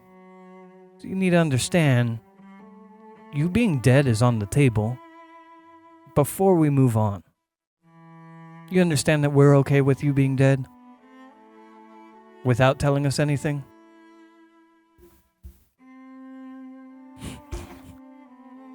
You're telling him this. Mm-hmm. And he's staring you straight in the eyes. Mm-hmm. And you see that there's a bit of I'm paying attention to his recovery, by the way. If there is any progress, I need to know about that. there's no recovery. Okay. And he starts to tremble a bit in a strange way. Dane, Yeah. you know what this behavior means? You haven't been around very long. There's something you gotta deal with all the time. Rafa looks at you. Oh, he's gonna frenzy. Hey man, what clan you from? Bruja. Yeah? Me too. You know, there's one thing that goes real wrong with us. We just fucking kill you. And he will lash out at you with his still there hand. And I guess you roll roll your initiative I mean, I'm near. as his eyes turn red, his fangs come out, his hands, his hand looks like it's fine, looks like it's combat ready. And he swings at you. He swings at you like he's not fucked up. He is frenzied. Okay. The beast has taken over Rafa. Okay. Remind me initiative roll? Yes. Dexterity plus wits. And let's see. Dexterity plus wits plus celerity minus wound penalty. On a d10. So you're not wounded, so you have no penalty. And he's frenzied, so he has no wound penalty. 13. I mean, he still doesn't have feet. Okay. What do ties do? Reroll between us? Fuck it. I like to do the same thing that I do with every game. You both go at the exact same time doing the exact same thing. Sure. He swipes at you. What are you doing? Specifically trying not to get hit. I think I can just step back and see how maneuverable he actually is. So you'll be making a dodge. That will be your dexterity plus athletics versus all attacks if you have space. So you will roll that against his attack roll. Okay.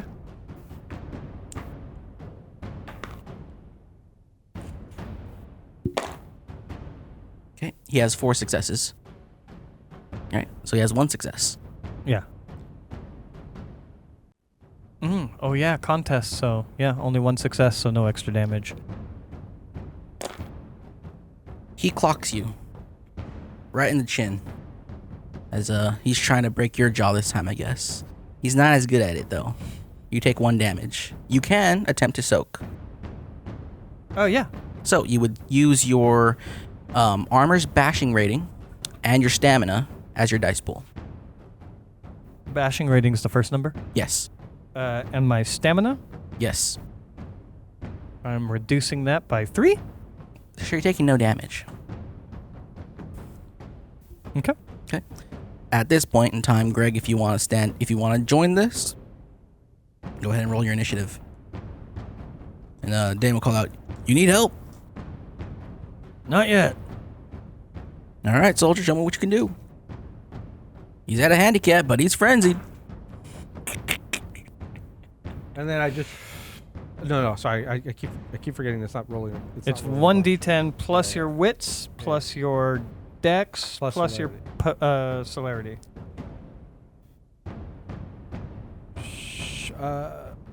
12, I think. Okay. Go ahead and declare your actions. You declare yours first. Read second. You know what? I should have been at 11, not 13. Because I forgot my armor has a -2 dexterities, and this is dexterity. That doesn't change anything. The order will still be... Alright. Well, the order will now be... you go first. So you declare first, you declare second. And then Rafa's first in the turn order. Yep. My declaration already happened for this round, so... I would like to attempt to take out my switchblade or my butterfly knife and remove his hand again. It'd be hard with a butterfly knife. You could do it. I'm gonna try. I'm gonna try to just chop away at it. Okay. Rafa is going to attack the thing closest to him. Greed. Oh, is this a new round? Yes. You're just declaring. Oh, so your... declaring action. So my action on this round, yeah, I want to try and break the arm. Okay. Can I make called shots like that, or should I just, like D&D, just being like, I'm attacking? No, you can make called shots. It's more like a narrative thing. Like if you want to say, I don't want to do damage, I just want to do this thing instead. Yeah, I'm trying to break the arm. I'm trying to cripple him further, not kill him. Okay. He gets 2 successes. So then... Oh, and I'm gonna... You may Choke it? soak this. And there's no reason not to soak, correct? There's no reason not to. Unless like you feel like not soaking will help hide them or help uphold the masquerade or something. Oh, sure. Yeah, I could see that. Oh, yeah. Subtract 3 from his damage. No damage. Okay. The thing about soaking bashing damage as a kindred is that you do that and then you have their roll. Yeah. So like if they roll a 6, you roll a 3, you cut it down to 2. Yeah. Mhm. Okay. It is Greg's turn. Okay. Dex melee, correct? Mhm. Plus celerity. I assume strength athletics to break arm? Mm-hmm. 2 successes. Okay. Roll your damage. And you're doing it with a knife, correct? Mm-hmm. You will not soak. The 2 successes get added on to the damage of the knife, correct? That's how that works. Yes. And this is just straight numbers, or this is successes also? Straight successes. Botches don't count. Botches don't count. 2 successes. Okay. You stab into his hand or his arm, and immediately he just kind of thuds forward. His face hits the ground. He's unconscious. Unconscious again? Yeah. Okay. Well, Dane, you gonna wake up frenzied? There's always a chance. He might not wake up if he used any blood to do all this. He might be in torpor. You haven't dealt with that yet, have you? No. So, are you hungry right now? Do you have blood left in you? I could drink, but I'm not hungry, no. You have blood left in you, though. Yes. If I were to beat your ass unconscious right now, you could, while unconscious. There's a strange term for it, but while you're out, you can use blood to get yourself back up. Heal yourself, repair your body enough to get you standing again. If you're out of blood, when you go under, you ain't waking up. Even if you're force-fed blood? Even if you're force-fed blood, unless a certain amount of time has passed, you might not get back up. I don't know if he's gonna get back up, but we got blood. If he does get back up, he's still gonna be in the frenzy? There's a chance. If he feels like he's in a threatening situation, yeah. How about we restrain him pretty well before we do this? How much?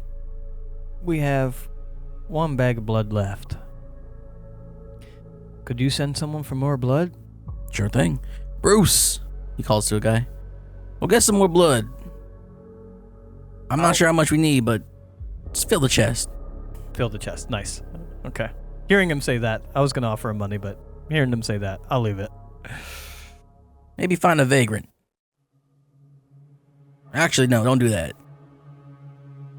Might not be able to stop him if he gets a hold of them. The guy will get in a car and he'll leave out the front. Okay. You got any rope or anything? Yep, I came prepared. Let's tie him up. Wait for that blood to come back. Dane will go get some rope from his car. Actually, I don't think we need to wait for the blood to come No, back. we could try to bring him back. If he's before not in a frenzy, we can continue the conversation. If he is in a frenzy, I'm going to get that key. I'll say that.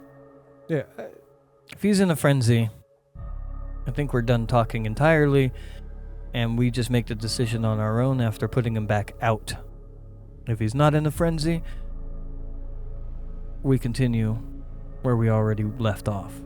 Yeah, I can potentially we can go. I can go try to talk to Sharon if she knows an Emilio. I highly doubt it.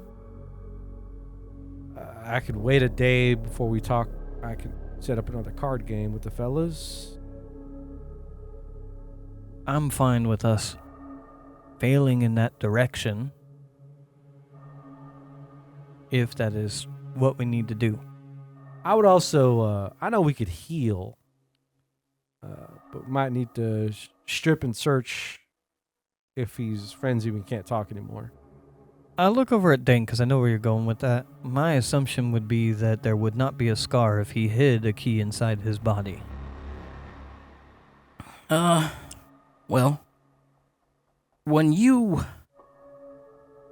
Again, you're kind of new to this thing. If you go to sleep with the bullet hole in you, you wake up, that bullet hole's gonna be gone. Get a tattoo after being dead, that tattoo's gonna be gone after you wake up. It's part of the whole kindred, I don't even know what to call it, homeostasis. If you were to put an object under your flesh, would your flesh push out that object? I'd imagine so. Unless he's done something else to keep it in there. I imagine because we don't have to shit. He's probably stowed it away inside the donut that we are. One-way hole that just kind of... His prison pocket. He's saying he keistered the key. Could have keistered it. Well, I ain't checking. Considering... It's not the first time I've been up one of those, so... Oh, you were going to go there. I was going to have no problem with it, too. I was going to say, considering he said that he can give it to us, my impression is that he surgically inserted it into himself, and only he knows where on himself it will be, but we can check. I think Dane explaining that if you put an object in the fleshy parts, it'll be pushed out. I think he put it in the holy parts. So it could be in the stomach or inside the colon somewhere. It could still be there. I mean, if you eat something, if you still have the capacity to eat something, you're going to have to throw that shit back up before you go to sleep. So if it's into the stomach, he's pushing that out there anyway. But hey, there are spookier things in this world that I'm sure you know. Yeah. You can check how long... If he doesn't throw up after eating something, what happens? It forces its way out, no? It'll force its way out eventually. Eventually, it could be days, though. What time is sunrise? It'd force its way before sunrise? As soon as that curse of the sun kicks in, something's coming out of his mouth if he has it in there. I did experience that. I think I ate something like right after. Yeah. Yeah. Well, one of us can check his ass. We're clearly not going to the Palisades tonight. It's too close to sunrise. I assume you have somewhere where we can lay our heads here? There's a basement. Since we're not going to the Palisades anyways, I would say check his ass. We can restrain him, wake him up, give him another offer at life. If not, we restrain him and we all go to sleep here. Wake up, maybe there's a key on the floor. If not, we kill him and get the key, and then go hunting for information for Emilio. I imagine Emilio's going to be harder to find than the other ghouls.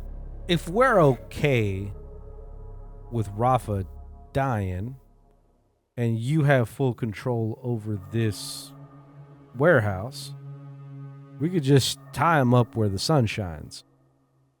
And then we're just kind of digging through either ash. I'd rather keep him alive if we can. My point in my original plan was to keep feeding him blood as we dig through his body trying to find the key, so that once we have it, he has no bargaining chips. And Sure. we get Emilio. All right. Just to remind you, he is Bruja. There's a chance he's going to rip through them restraints while you're giving him blood. Yeah, but he'd have one blood and we'd have a moment to knock him back out. Huh? We could also go deeper on the handsless part. You could be armsless. That might throw him further into that long sleep. Yeah. If he is going to wake up from blood, we can't harm him anymore before we give it to him. Well, we're going to need a lot of rope. Dane goes to the car, brings back a coil of rope. While he's doing that, though, I'm going to look over at you. Because you volunteered already. You going to check him? Yeah, I could do that now for sure. He doesn't need to be roped to check his ass. You got a washing station in here? Basement? Yeah, I probably need to wash my hands after. Well, no, he's a vampire. It's probably pretty clean in there. I wouldn't know. I would assume nothing's come out of that in quite a minute. Just because you don't use your garbage disposal doesn't mean ain't nothing left behind. Sure, but wouldn't the vampire part squeeze all that out? Are you gonna check his ass or not? I'm trying to understand. I know. what it I means just to like be- the idea that Creed thinks you're procrastinating. I'm trying to understand how vampires work. I am learning here, sir, as I'm pulling up my sleeves. Do you go inside his ass? I am digging in his asshole. I'm going elbow deep if I can. If you can, not if you have to. The way you phrase that, if you can. I'm going in there, dog. So I activate my potence. I mean, And then my celerity. this is where it is orifices are places I would think a vampire would be able to hide an object. Okay. Based off of what I understand about how vampires work. You conduct this cavity search. I do. You find nothing. Thoroughly. Nothing. I go elbow deep. Nothing. Okay. I will go wash myself. Okay. Meanwhile, we'll tie him up. And tie him to the wheel of the car. And whatever version of having a punch ready if he's frenzied. Wait for him to get back. And then we'll have Dane feed him the blood. I'm ready to punch. Yep. And whatever you want to be prepared to do. I would like to Wash your hands. well. I'm giving myself the backstory that I used to be a Boy Scout. I would like to try to the toughest knots I can do, and also tie his arms and the remains of his legs in a way that his body would have the least leverage, so that even if he was to be frenzied and powerful, I'm giving his body the least opportunity to be able to actually leverage against itself and against the ropes. Easily done. Yeah, so I do that. Okay. Dane administers the blood. Rafa comes to. A little bit of growth on that the wound on his hand. And he looks around. Fuck you. And fuck you too. Especially you. I wanted to set an understanding, but our intention is for you to be able to save your own life here. Also, I apologize what I did to you. I just assumed it was back there. And fuck you. Look, I said I gave you my terms. I go with you to the box. I ain't being carried around. Right. Moving past, I'm just going to assume that you understand what I had said about willingness to kill you. I want to tell you my plan. My plan is, we have blood on the way. That blood can be used to bring you back from the brink of death, but it's not going to give you feet. And we could go find Emilio, and you can come with us to the box. I don't have any want for you to be dead, and that is how things can go. Alternatively, that blood is going to be used to keep you alive, while I dig through your body and find that key without killing you. Those are the two options. You can live through me digging through you, or we can move forward with you without feet. When he's listening to you, he's got his head raised slightly. I imagine he's laying against the hood of the car or something. Or Tied to the wheel. tied to the wheel. And he rocks his head back, and he looks at you again. How about I tell you where the key is? And then you take it. You take it. Okay. 2 inches beneath my belly button. All right. He doesn't have arms to do that, but You want to be awake for that? do it. Pull out my knife. Remove it. key. So you puncture into him. Roll me a... what is this? Oh, does he have his booby trapped? That'd be I'm hilarious. fine with it. Again, it wasn't a lie. I didn't need to roll deception. I am okay with him being dead and us moving forward on a Sure, hunt. yeah. So if he just booby trapped himself to die, as long as we're still alive, then we're just moving forward with that plan. Yes, sir. As soon as you puncture into him, you feel your knife hit something, but it's strange. It's like it's hard, then immediately becomes soft, then hard again. As a gout of electricity jolts through your knife and into you. I don't think electricity can be soaked. You take, actually you couldn't soak this anyway if it's 3 aggravated damage. As you get blasted backwards. And then you hear, oh shit! And you see this happen. And there's just a cackle, like an explosion. An explosion? The sound of lightning striking. Sure. Yeah, like a. Oh, okay, got you. I thought you meant like, and then there's a cackle, and at first I thought he was laughing. You see ash all over the place. He killed himself. There's no more Rafa. All right. I look back at you. You alive back there, buddy? You burnt my fucking colors as my vest is like fucking singed. Probably around like the elbow, or sorry, the shoulder where the arm that I drove the knife in. I think you're going to need that blood that we're Shit, getting. that looks fucked up. Doesn't feel great. Let me take a look at that. As he's doing that, I'm going to sift through the ash. You start sifting through the ash, and eventually you'll find another one of those talons. Well, the talon that you originally got was downward like this. This one goes upward. Okay. Oh, I hated that you did that with your finger.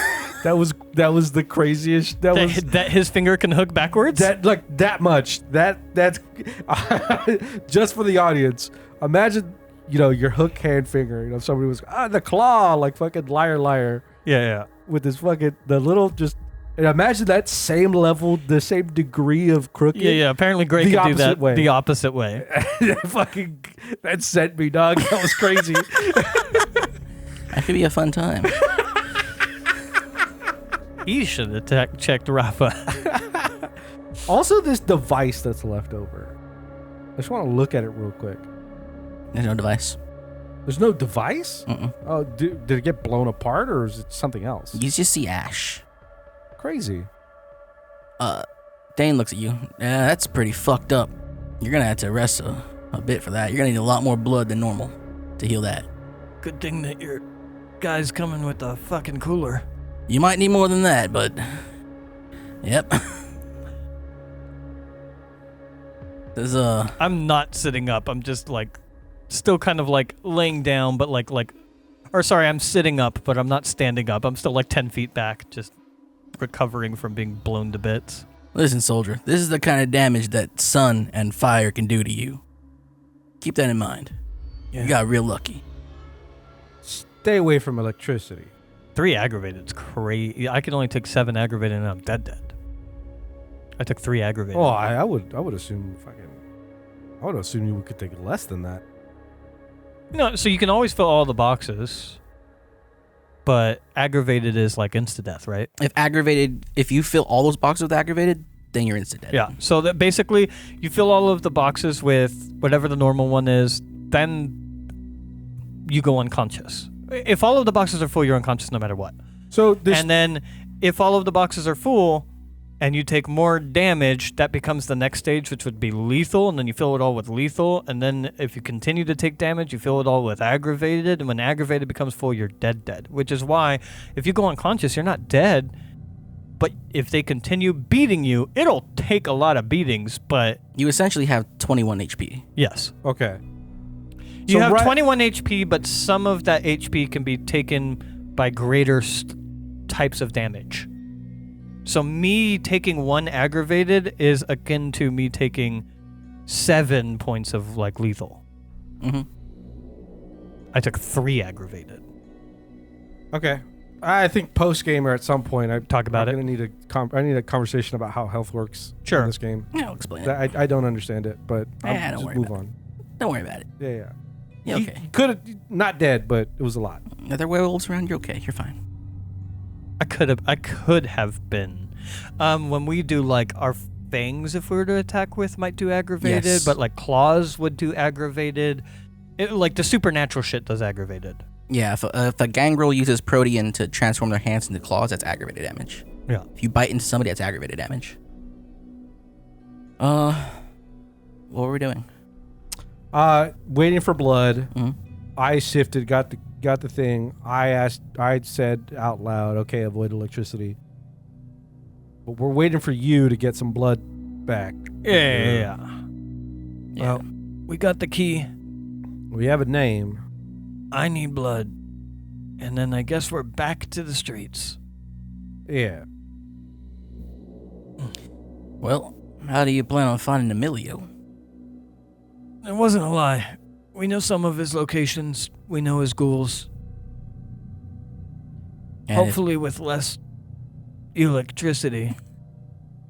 if this Emilio's isolated from all the others? Well, then we just fucked it. Suppose we could go to the Palisades and just look around. But, it doesn't sound like a great avenue. I'm on friendly terms with one of the ghouls. I assume he's a ghoul that works at Rafa's smoke joint. I think one of the ghouls likes me. Back at one of the ones that survived. She's recovering. I got those two people I can talk to, and besides that, there's the fellas at the shop. Other than that, it would probably be trying to reach out to Damsel and Nines, maybe, if they know. Doubt it. I doubt it as well, but as far as we could get. Also, we got the yellow pages to find an Emilio in the Palisades. You just gonna go full Terminator on him? Doubt that Emilio lives in the Palisades. But we could try. Yeah. I'm gonna just, like, give a fucking really weak point to the car and be like, yellow pages are in there. We're not doing shit. I'll start looking. All right. The blood eventually arrives. And, Dane will tell you that you can spend a willpower plus 5 blood points to heal 1 aggravated. Otherwise, you need to use 5 blood points upon waking up to heal 1 aggravated. So 5 blood per day or 1 will plus 5 blood. Mm-hmm. So I would need 3. Oh, yeah, I would need 3 willpower and 5 bags of blood to be able to do this at all. Each bag of blood is 1. Yeah. Or no. Oh, so I need 15 bags of blood. I mean, he said a whole cooler full. Yeah, you could also go hunting. How much is in a cooler? Say 20. 20? Okay, so I could just do this here if I spend all my will. Okay. How do you get willpower back? It's not very clear. So there are things in the game like the demeanors and the traits and stuff that like, oh hey, if you behave this way in roleplay, you get a willpower point. Okay. I mean, I'm do that. still down to willpower. Yeah, I am as well. I think you guys should have both gotten 1 from the last game. Oh, okay, for, cool. For dealing with the bikers and Dominic. And you can't go over your max, right? You can. I don't think that changes anything. I don't think the max rating is a different stat. Oh, okay. I think. But why don't we put a break in here? Okay. And we'll Yeah, we'll go figure break. things out. I will just do that, though, regardless. So I will spend the 3 willpower and drink 15 things of blood, which will put me at the same level of blood. You said there's 20? Mm-hmm. Nobody else needs it. I'm going to drink 3 more and get back to max blood as well. Okay. Okay. All right. Everyone ready for the break? Yes. Sure. All right.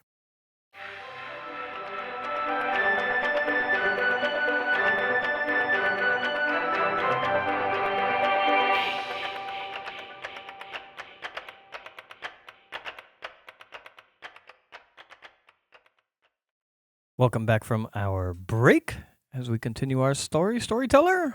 All right. So, you get your blood. Dane kind of coaches you through the whole powering through healing. This terrible form of damage that you've just taken. That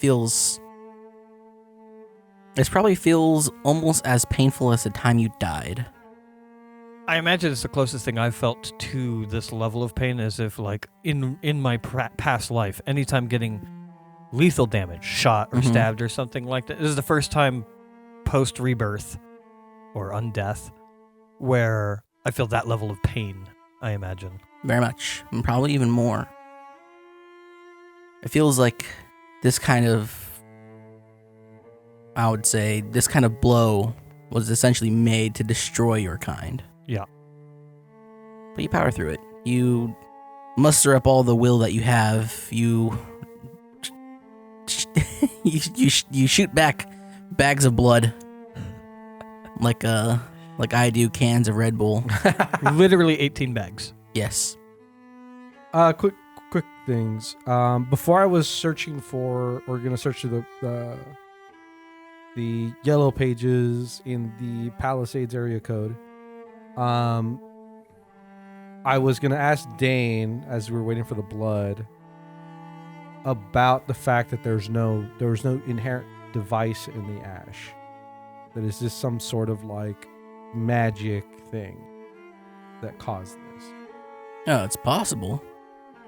I don't see the remnants of a device, like a battery or parts of a battery, or I don't think a battery's gonna cause a strike of lightning to come out your gut like that. yeah, I'm just saying usually there'd be some sort of device or something, like the remnants of shrapnel, pieces of something. If it's something made. It's possible. It could have been. I don't know about his partner, but he seemed to think that his partner knew a lot more about what was going on. All right. There's levels of magic that are happening now. Welcome to the world of darkness. Yeah. Magic exists. No. It's just more of it. As it reveals itself, it's still not surprising. Yeah. Well, if you ever come across a mage, hope they don't know what you are and that you don't piss them off, because they might cast a lightning bolt at you. Or a fireball. Who knows? Yeah. Acid, that shit sucks. Are werewolves also creatures of the night? I'm not sure if they are creatures of the night, per se. I do know that they don't like us. Well, I'm just thinking our whole U-Haul plan would leave us safe from Sabat. But we would be sleeping in boxes in a U-Haul in werewolf territory. Could they sniff us out? I don't think a werewolf's gonna come trouncing around in the actual lived-in places. I would imagine so. You know, you might run across one if you go up to the Griffith Observatory. They definitely up there. If you go and take a hike through the hills. Quick question about this whole lightning fireball scenario. Would I be afraid of my own fireball if I cast it? You'd have to ask a Tremere. All right. I'm going to go look through yellow pages. Well, we don't have a lead on Emilio. We know Palisades. Palisades aren't big, but they're not small. And we're not going to go door to door. We're going to have to go do some more groundwork. And if it comes up with anything, it'd be nice if there was a U-Haul on standby in case we do want to go with that plan. And a ghoul that could get us there. Preferably one you trust. I can do that. Well, when Greg's done with the yellow pages, I'll ask him, but I have no need to go back to his apartment. Car's already here. We'll see what he thinks about it. But if he doesn't need to go home, we can crash in the basement. Be my guest. Just See what he comes up with. don't go sticking any knives in any wall sockets. Yeah. Sure, Dane. I wanted my original questions to be before he got healed. So the entire time of Dane coaching him through healing and sucking him down however many bags, did I find Emilio's in the Palisade area code? So, you don't have his last name. And everything's going to be sorted by last name. So you're looking through... Yeah, he's looking through every last name. Johnson, and then looking Chavez. for, hopefully, that they have... I'm going to the second line. What if his name's Emilio? Who knows? You don't find any Emilios in Palisades.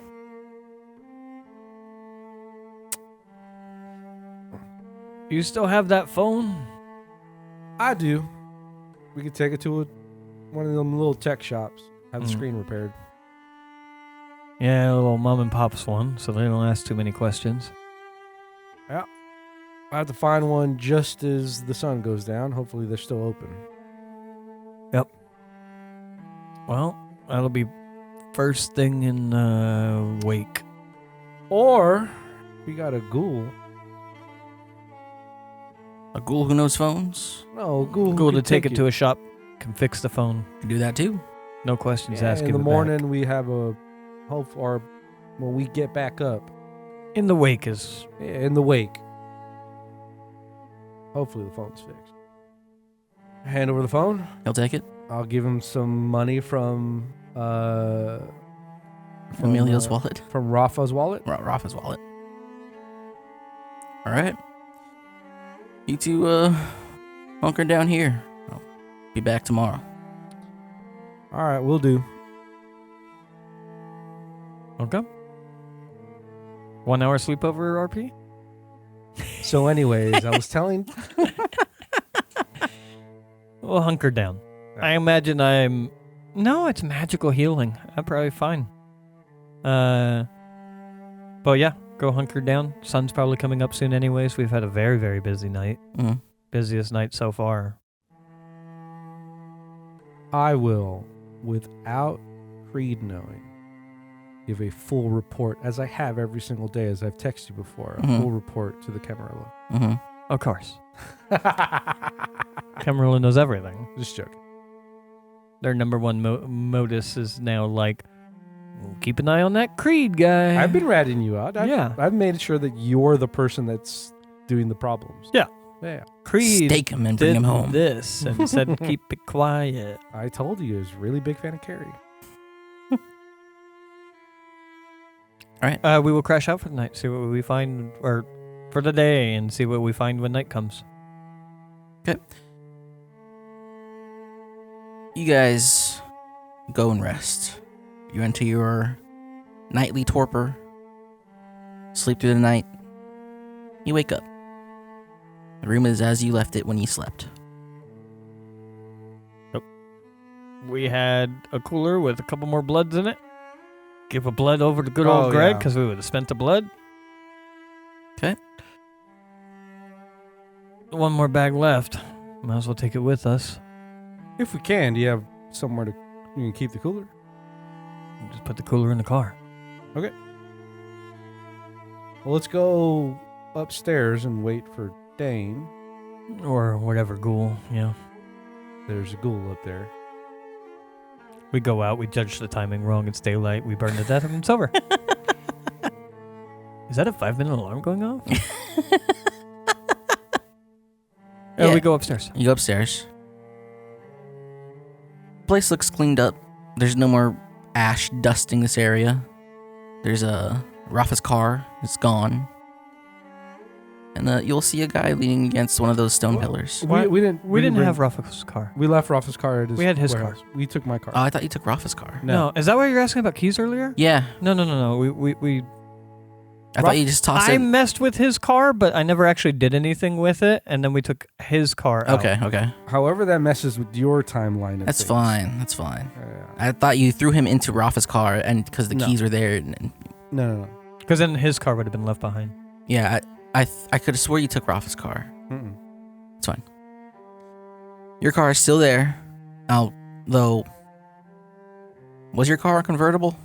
No, it's a beater. It's a like beater. it's like an old Toyota. Yeah, it's a little singed where you tied you tied the guy to. Made for it. Something to remember me by. It's like an old Nokia phone. I could throw this thing against a brick wall and it's probably going to keep running.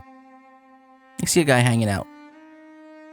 He looks at you. He has like a white button up, blue undershirt, jeans. It looks a little messy in the hair.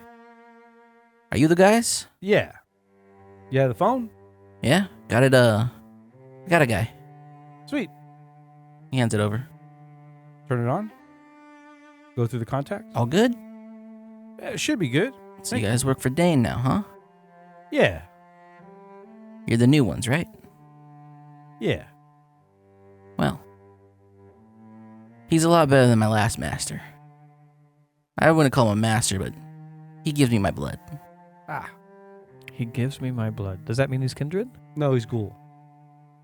I mean, he hasn't said that. That's why I'm asking. He gives me my blood. What does that mean? You ask him? No, I'm asking if there's an implication there. Like above table, I'm asking. No. I mean, this is the whole Sharon thing. It could be. She asked me for blood. It could be. So you guys need anything else? Should be good. Thank you very much. All right. Thank you.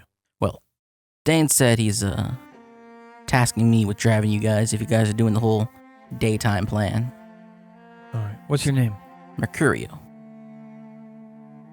No, here's my number. And he gives you the number. Well, let's see what this phone has. And then, We got to get the information first before we go with any daytime plans. All right. Well, just call me. we'll do. He hops in the car and drives off. How do you spell that? Mercurio. Well, I'll search through the contacts. Is there an Emilio? There is. Is there a last name tied to this contact? Valdez.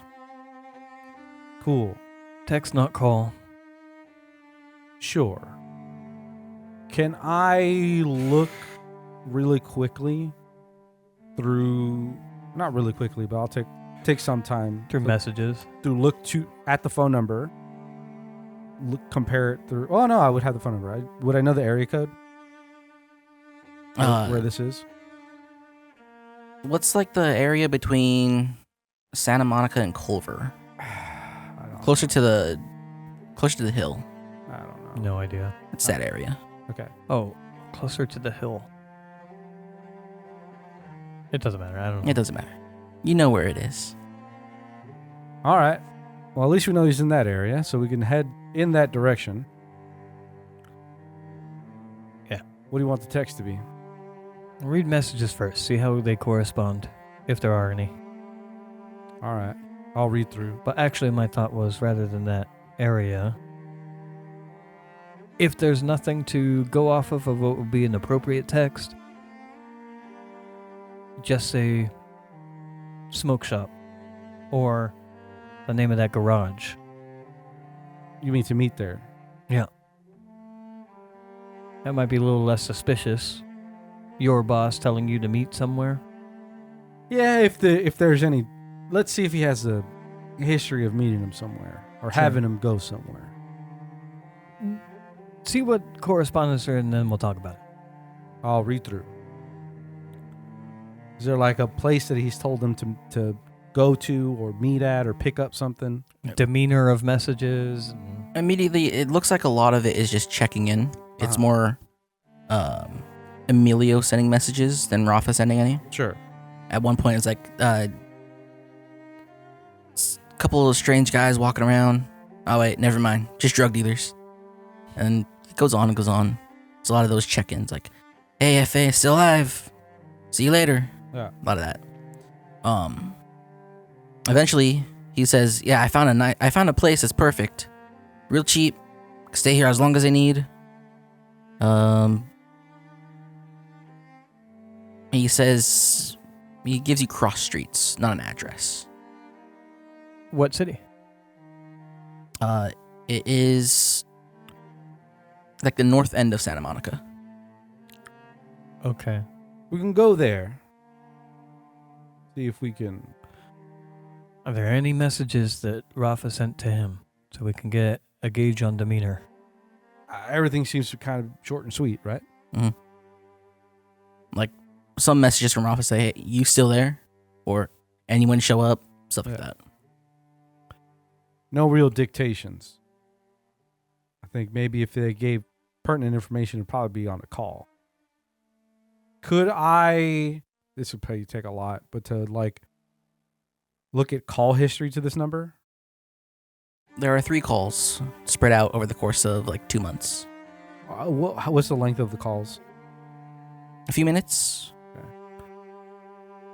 I would say we go to that area, we give a isolated location and a time.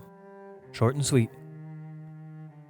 My guess is that Emilio is one of his guys that he keeps somewhat protected, so I doubt that this would be like a let's meet with all the guys kind of thing. Yeah, I mean, if also Emilio's a ghoul, he's gonna want blood. No. But I don't think it needs to say any of that.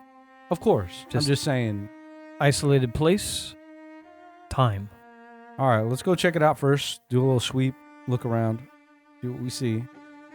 Out those cross streets. Could just be like a motel or a small apartment. Yeah. Either way, I think we want to be a block or 2 away in like a dark parking lot. Give a time set for like an hour later. I imagine you want to do the talking first before you start sending me in there again. I don't mind blowing up a ghoul, but that's not what I was hoping to get out of Rafa. I could try doing some of the That's vampire magic. more what I mean. Yeah. Also, with the ghoul, there's always the option of turning them to you. Of course. All right, let's go see what we see at cross streets. Go see what we see at cross streets. You drive on down. You have liquor stores, some small commerce. Liquor stores, a gas station. There's a pretty shitty motel. Not like it's like a no-name motel, not like a Motel 6 or something like that. But it's just like X Street Inn. Mm-hmm. Yeah. And then some more commerce buildings. All right. You want to drive around here to find something? As is common, this gas station, does it have like a little shop and then that kind of typical thing that you would find where behind it is just like vacant Yes. drive area? Whatever it is behind, I don't know if there's AM PM back then, but Yeah, there behind is. the AM PM. Just meet back there. Just tell them to meet behind the AM PM. Wait for you. All right. I'm going to feed this whole chat log into a GPT so it could spit out some.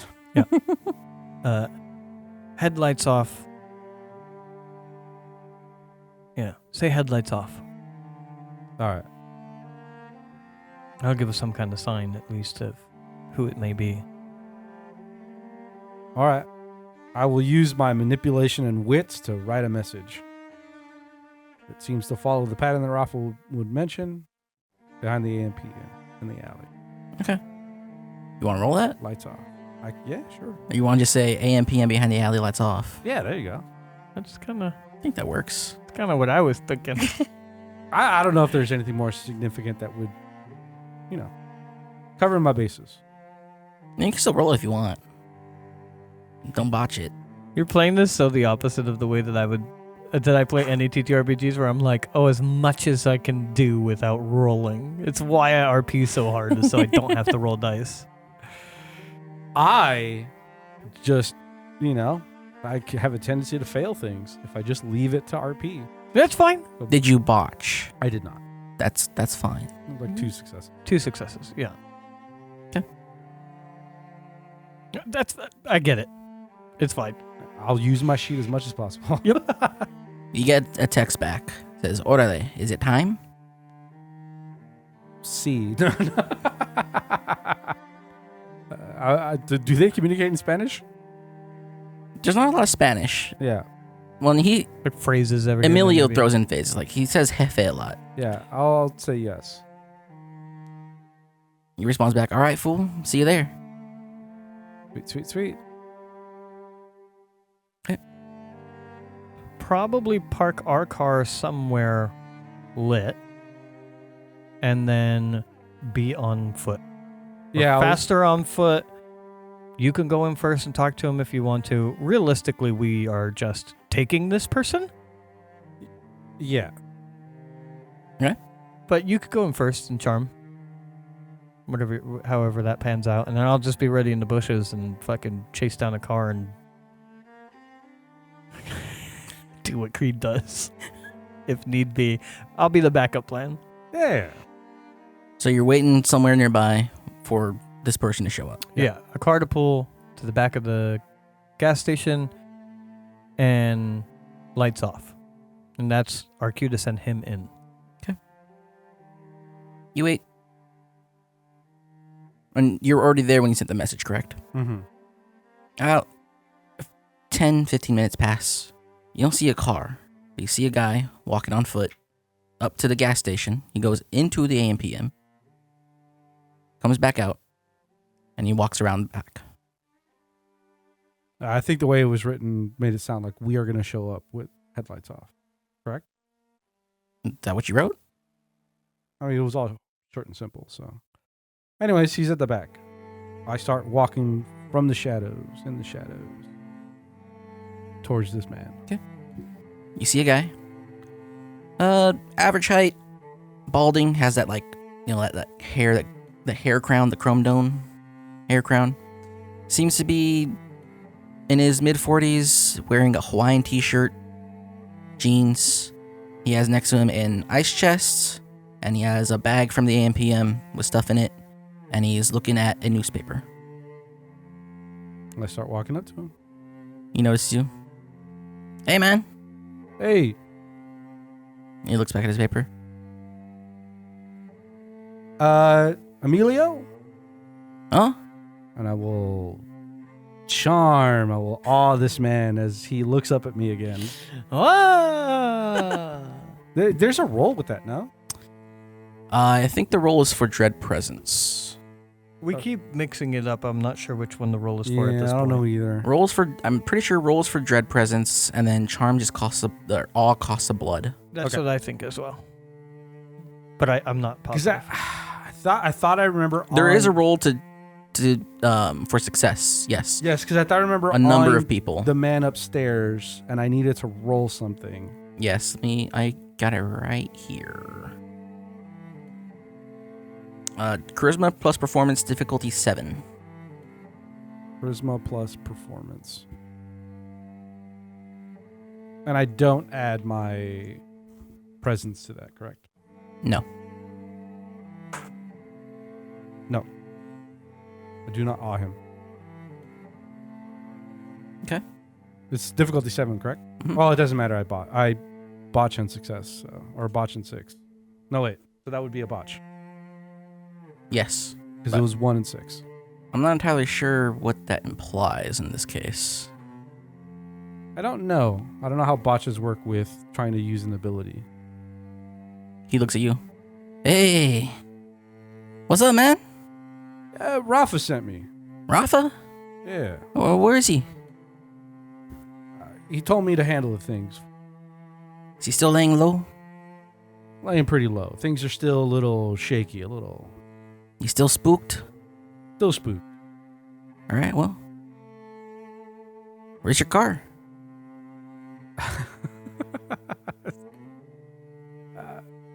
I was just want to be like, the thing I wanted to do is like, Creed, come on out. Torture him. It's down that street that way. All right, man. Come on, let's go. I've been waiting for so long to get out of that fucking motel. All right, man, let's go. Start walking towards the car. Sure. I'll probably wait for them to walk past, seeing that it's going well, and I'll just approach later and get in the car later. Assuming things are going well. So that it's less suspicious of me coming out of the shadows like I was creeping on him. Mm-hmm. You was better creed up on him. if he called me in. Look, I have roleplayed through like 3 torture scenes in my career, and I've always been on the GM side of it. Give it to me. You've been a part. You've been in the room with other ones, but not as the GM. Yeah, it was also weird. But anyways. Yeah, we go into the car. I assume he takes passenger seat. He gets in, yeah. Oh, man, this is a real beater. Are you trying to make it low profile, huh? Yeah, it's all low profile, man. Yeah, I get it. You don't want to be driving around a car like Rafa's. Oh, God. That thing is gaudy. Everybody's out looking for him and shit. I think that's what he says. Yeah. Door opens. I get in back, since I'm assuming he's in the passenger seat. Yeah. Oh, there's 2 of you? Yeah, another friend. All right, you never know what's going to happen. But if something big and hairy comes out of the bushes, just run. Is that common? Nah, I've never seen one myself. They just talk about them like, they're everywhere. We start driving in the direction of the Palisades. And he unfolds his newspaper to reveal like a map that he has marked out. And he'll just go this way, this way, this way, the entire time blabbing about random shit. Is the map to a location of the Palisades? Yes. I don't have to do anything. We're just going. Yeah. All right. All right, cool.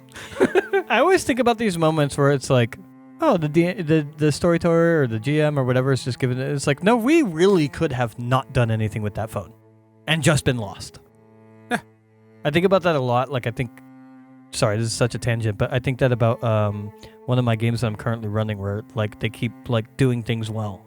And I'm sure in their head they're like, how easy this is. And it's like, yeah, but you could have not done those things and you would be so ill prepared for what's happening. It's also funny that like, missing things is so easy to do. From me, my character thinking, I've kind of fucked this whole thing up because my ability didn't work. Because I would be aware that the awe didn't work, right? Am I aware of that? I think you'd be aware of it because of the reaction. Yeah. Like the lack of the reaction is your awareness of the failing. It's hilarious that Creed has no idea. And as far as this guy is acting, at least for me, as trying to be an outside observer, he looks like he's charmed. Yeah. So Creed is probably under the impression this man is charmed. I also don't know what it means, though, so I still wouldn't step on it at all. Of course. While driving, though, pretty early into the drive, I would say, Emilio, right? Yeah. Oh, yeah, shit. I should have introduced myself, huh? I'm Emilio Valdez. I'll shake his hand. Who are you? Friend. Oh, okay, you're one of those types. You work for Rafa long or with him, or you new guy? Are you hired muscle? He's more Rafa's friend than I am.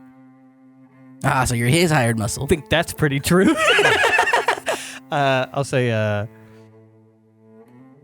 Rafa wants this thing moved. Oh, again. He wants you to know where it moves to. But, I imagine this item is too big for this car. Probably, yeah. Got a U-Haul on standby. Another one of Rafa's, like you. All right. Worth bringing? Yeah, yeah, definitely. I don't think it's going to fit in that. Send text message to Mercurio. Mm-hmm. Bring U-Haul to, what's the address? I don't know the address. I just know the way. Sure. Cross streets? Cross streets. Although Pacific Palisades residential area is kind of funky. Whatever. A street. It's in the message. There's gonna be a U-Haul nearby. I mean, he has a map, so it'd be like roughly. yeah, there's gonna be a U-Haul nearby. Now, we are one of those, so you don't have to worry about anything hairy popping out. Oh, no, I think I gotta worry. Well, not for me. I gotta worry for you. I just go run the other direction. We are expendable. If that's how you see it. I'll go silent. Full manipulation skills. I feel like I barely even need to talk, but I will entertain his blabbering. He's a lot like Joe Pesci in Lethal Weapon. But he's a Cheech instead. But he's Cheech instead. Gotcha. Drive to the route. You guys will make it there. I assume U-Haul message is on its way. All right, just pull up around there. Don't worry about the people inside the building. You're just gonna go back. There's a wine cellar. Don't worry about the people in the building. Yeah, don't worry about them. They know? Kinda. They know me. Okay. Immediately look at numbers, message address. Okay. Hold on. I'll go get the gate. And he hops out. He leaves behind the ice chest and his stuff he bought from AM PM. Goes up the gate. I will check both of those items, by the way. The ice chest has a bag of blood, and the stuff from AM PM is beer. Okay. And a bag of Cheetos. Oh, yeah. Puffs. Oh, a man of class. He goes to the gate. He unlocks it. He pulls it open, and he just starts waving you guys in. Okay. Drive past the gate a little bit. Park or stop so you can close the gate, get back in, I assume. Drags it closed. It's like, come on. And he goes and he grabs the bags, and he walks towards the back of the yard. If he goes for the cooler, I'll say the cooler can stay. Oh, you're just moving it. Okay. All right. For now. Gotta do this shit some more, man. All right, come on. I'll show you where it is. He goes to the wine cellar that's like further in the back of the yard. He unlocks the wine cellar, opens it. It's like, oh yeah, man, we found this thing so long ago, and blabs, and he blabs, and he blabs. I mean, if he's blabbing about that, I do want to know the details. You don't have to RP it, but I want to know everything that he's willing to blab about the situation. Let's see. He mentions that Rafa's partner found this in a collection. Some rich guy who has a way too big house in Palm Springs. He moved it from there, and then he lost it because somebody took it, and they hid it somewhere in San Bernardino Mountains. And then that they found it again, they brought it back and placed it over here in the Palisades. And he says he doesn't know much about it. He says that the box is old, was found in Mexico somewhere, deep in the Yucatan. And he doesn't know who's inside it, but Rafa and his partner, Arnold, seem very excited that they finally found the box and where it was stored. How big is this box? Casket? No. It's like the width of this table and maybe 3 feet out. Okay. And probably about half as high. Maybe Okay. 2/3. I open it. No, I was kidding. God, that'd be such a different story. Oh, I'm pretty sure I have an idea what would happen when we open it. We win. Wow. There'd be nothing, and we'd have to feed it blood. I think the thing would just get up. I think it needs. It doesn't matter. We're not opening it. Well, I mean, I'm not opening it. I'm not going to stop you from doing. Well, and he leads you to the back of the room. Here he is. Amadeus, like the Mozart. So where's he going? We got a U-Haul coming. My thought is, our friend can drive your vehicle back, You drive the U-Haul? Pointing to, Amelia? Emilio. Does that make sense? Do you have any pushback? Basically, You're going to go in the U-Haul with him. we are going to go in the U-Haul with him as the driver to deliver this thing.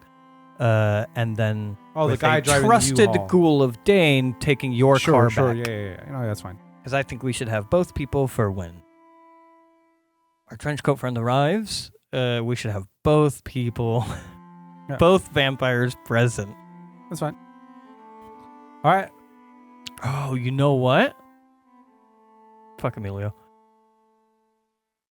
Should Mercurio maybe take this and I'll flash you the key so that both aren't in the same place?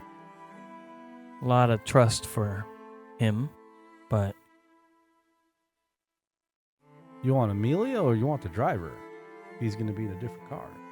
that's why I'm saying different car so that it's not with us. My expectation is that we're going to get hit.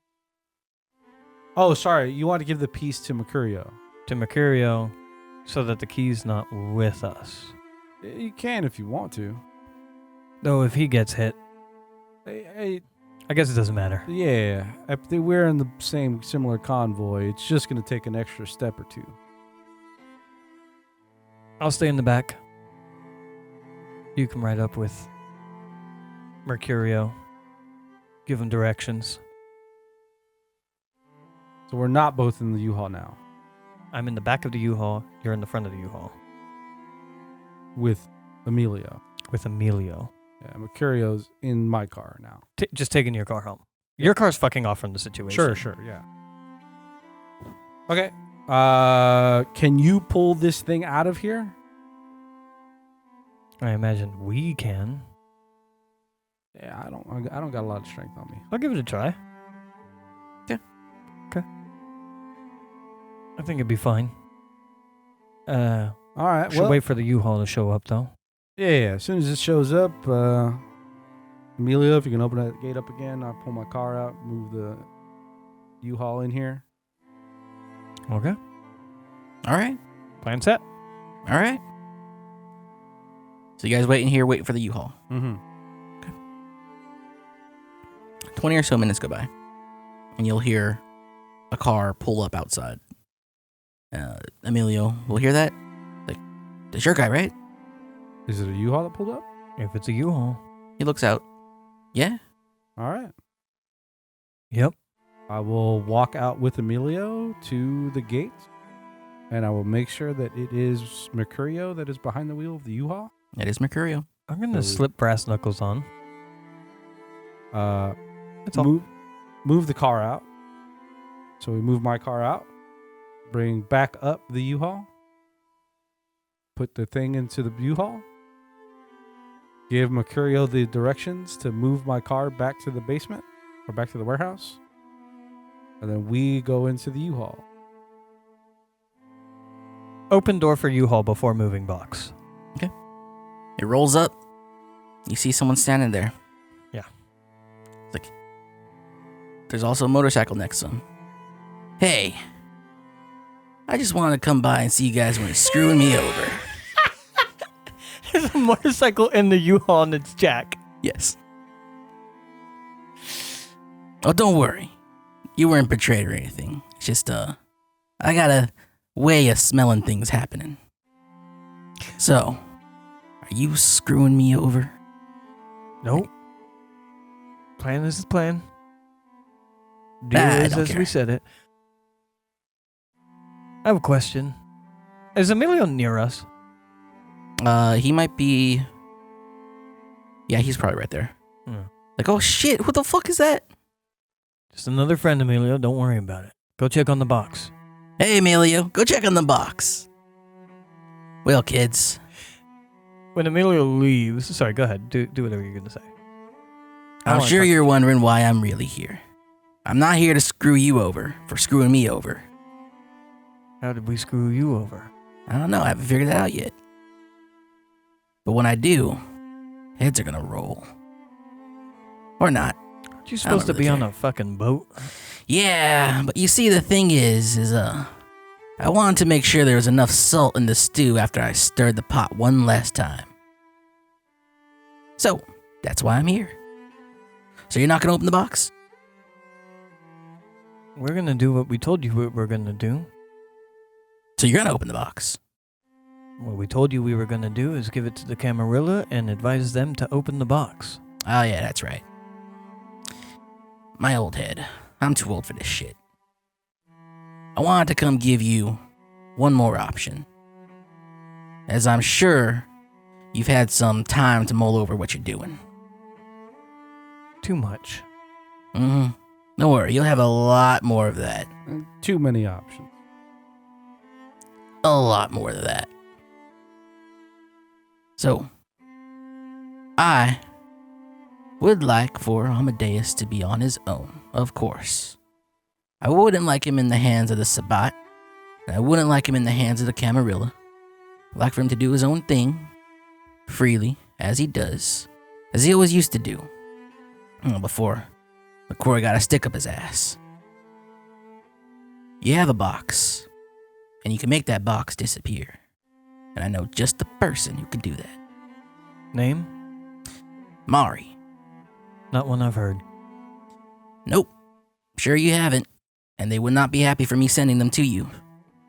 But it is an option. Does she belong to anybody? She's what they call, not anti-tribute. Ancillary, no. Autarch. There you go. One of those dumb old ancient words. They're, kindred who are independent of everything. They don't care much for anyone. And they like to give everybody the fuck you. And she would like to make the box disappear? She could keep it safe. Keep it safe. I have a question. Yep. You know the Camarilla. Our intentions are, potentially, to give it to the Camarilla. The Camarilla, not a fan of diablerizing. If they find something like this, potentially, as this is kindred, they would just allow them to wake up and be on their own. I'm sure they would try to put whatever rules they would want to onto Amadeus. Of course. But the box would get open, he would get woken. Would that be a good estimation of what might happen? I assume he is in torpor. That's what I assume as well. It's been a while since he's been put out, but he's always been a little far from the beast. I imagine he's ready to wake up. I imagine that's why people want it to be opened. He's been in there for about 10 years now. That's it? Mm-hmm. I figured this box was centuries old. Oh, the box is centuries old. The prisoner is not so much. Well, the prisoner is centuries old, but he's not been a prisoner for centuries. Does this have anything to do with the boom? No, I don't think so. But, learning from that, you never know, someone might be looking to become the new prince in town. And, any ambitious or overly ambitious Camarilla, like the last prince in town, might think Amadeus might be their little trip to the Methuselah age. Yeah, that's what I assumed all the huff up is about to get their hands on this guy. Mm-hmm. Or he could just be the new Malkavian Primogen. Who knows? They might have him at his side, and he might do his thing, the freaky thing that Malkavians do all the time. Malkavian is the pretty ones? No, that's Torador. No, it's the psyker ones. They're the madness ones. Okay. Psychers.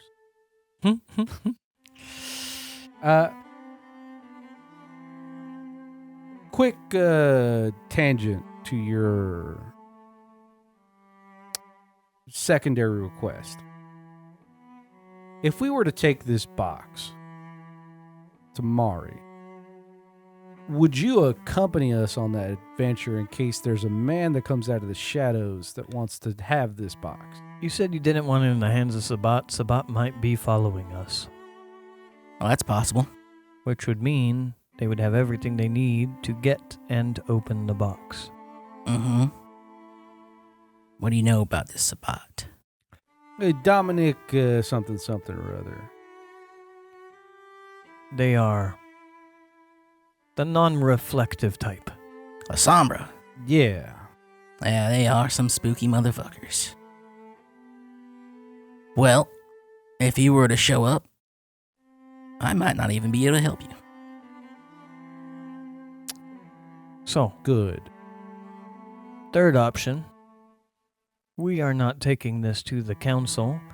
Our intentions is to take it to who we've been assigned to, who is friendly with anarchs, kind of a strange. Dane. So you know, Huh? He's whatever been around. Dane decides to do with it is none of our business, and we can put that second option in Dane's hands. You could. Not a couple of ambitious guys, are you? We are fresh, and we are under a lot of scrutiny, and if we are too ambitious today, there will not be room for ambition tomorrow. True. Or you could let everybody know that you're something worth dealing with by waving your dick around. In time. Well, whatever you wish to do, I'm not gonna stop you. Like I said, I just wanted to make sure there was salt in the stew before I left. We told you what our intentions were to do with it, what we hoped would happen with it, and I don't think that's changed very much. Unless it has. If you wanted to take this to this Mari person, Do you have a contact, a phone number? I could tell you where to find them. I meant for you personally. I'm not gonna be needing no contacts soon. I ain't gonna have any in Libertatia, East Africa. I was just saying, if you had access to a boat, maybe this thing could get dumped in the ocean. don't think that's what he wants done with it. Of course not. Just looking at our options. Well, the ocean's right over there. Yeah, but I need a boat to send it out pretty far. Sure, that cliff's good enough. Not like it's a beach or anything. It's just going to wash up on shore. Anyways, we got a box to open. Well, I hope you enjoyed your first, 3 months? Oh, wait. Mari contact, because we got a mold sober. Gives you the contact. 2.5 weeks?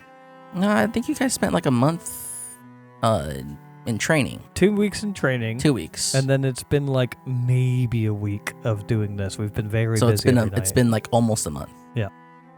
Hope you guys enjoyed your first month or so of this new life. And Quick question. Is it always this? Is it always this?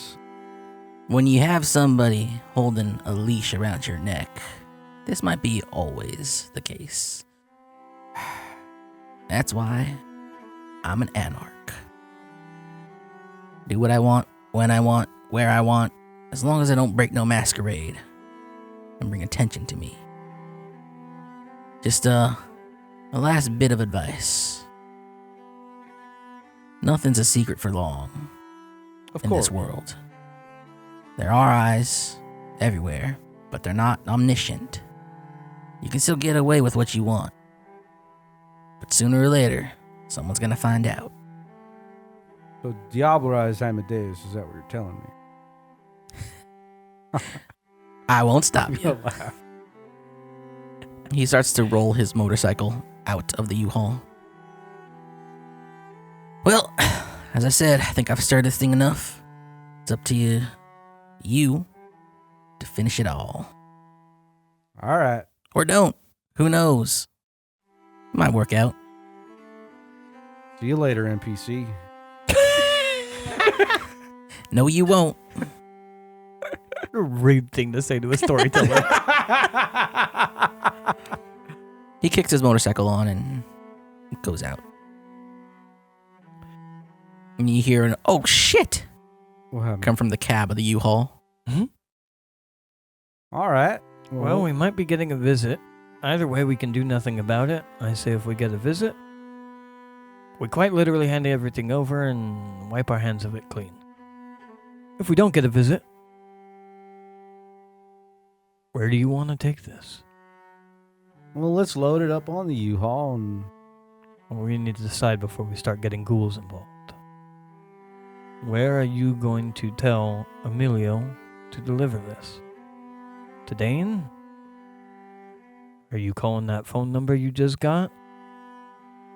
I mean, it's not just me deciding this. I don't particularly care about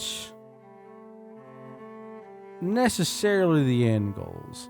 I'm wary of the Anarchs because Rafa was pretty gung-ho about... I'm going to talk to the Anarchs. I'm going to talk to Nines. Sure. About this box? What he wanted was Rafa. He had concerns about the box, but he wasn't ever promised it. Yeah, not many people know about... Well, people know about this, but... Yeah. I feel like there's a good chance this box opens and Amadeus is just gonna heels first rise from the box and just kind of exist. Let that be Dane's problem then. Sure, let's drive to Dane's warehouse and then figure out from there. We can call a cab to send Emilio back to his... Or what I figured we were going to do to Emilio. Yeah. Yeah. Well, anyways, let's drive back to Dane for now. Emilio's an Anarch ghoul. I actually don't mind him walking around. I don't think it matters. Sure. Everything that he knows that will have been done will be over by the time he can tell anyone about it. So, you direct him to Dane's. I'll wait in the back and have a conversation with one Dominic if he pops in. If he doesn't, we will unload this shit onto Dane and move on with our lives. Did this U-Haul have lights in the back? Not inside. I know sometimes have like I have no idea. I'm pretty sure. Anyways. Well, you're going to be in a lot of shadows back there. He's going to show up or he's not. Sure. All right, let's get going. If I had my bike, just do what Jack did and leave it on with the lights on. But we don't. I have my phone. I don't think that's going to stop enough shadow. Probably Let's move not. this box. Let's go. We load the box. We don't need to necessarily roleplay this, but we're going to tell... Dane? No. Mercurio. Don't know why I can't remember that. To take his car back to Dane's. Then we'll move the box with Emilio driving back to Dane's. Unless he changes things in the front where I can't hear it. Okay. And I will babysit a box in the back of a U-Haul. We're going to Dane's. Okay. Yep. All right, so I opened the box. I Diablo. I mean, I assume you have all of the pieces unless you gave me pieces of the key. I assume I also have all of the pieces. Yeah. Oh, Tark. Do it. You and the two ghouls help load the box into the U-Haul. It's a lot easier now. You get two people helping you. You get in, you drive, you all drive, and you make your way to Dane's. Mm-hmm. Pop my head out in the palisade and go, Yep. You drive. No mysterious, shadowy figures appear in the middle of the road. And you guys make it to Dane's. To Dane's warehouse garage. Okay. Can we fit? The U-Haul can fit in there. Yes. Bring would the U-Haul in. Let Dane know that we are on our way back to there, and Okay. he should meet us there. Okay. Okay.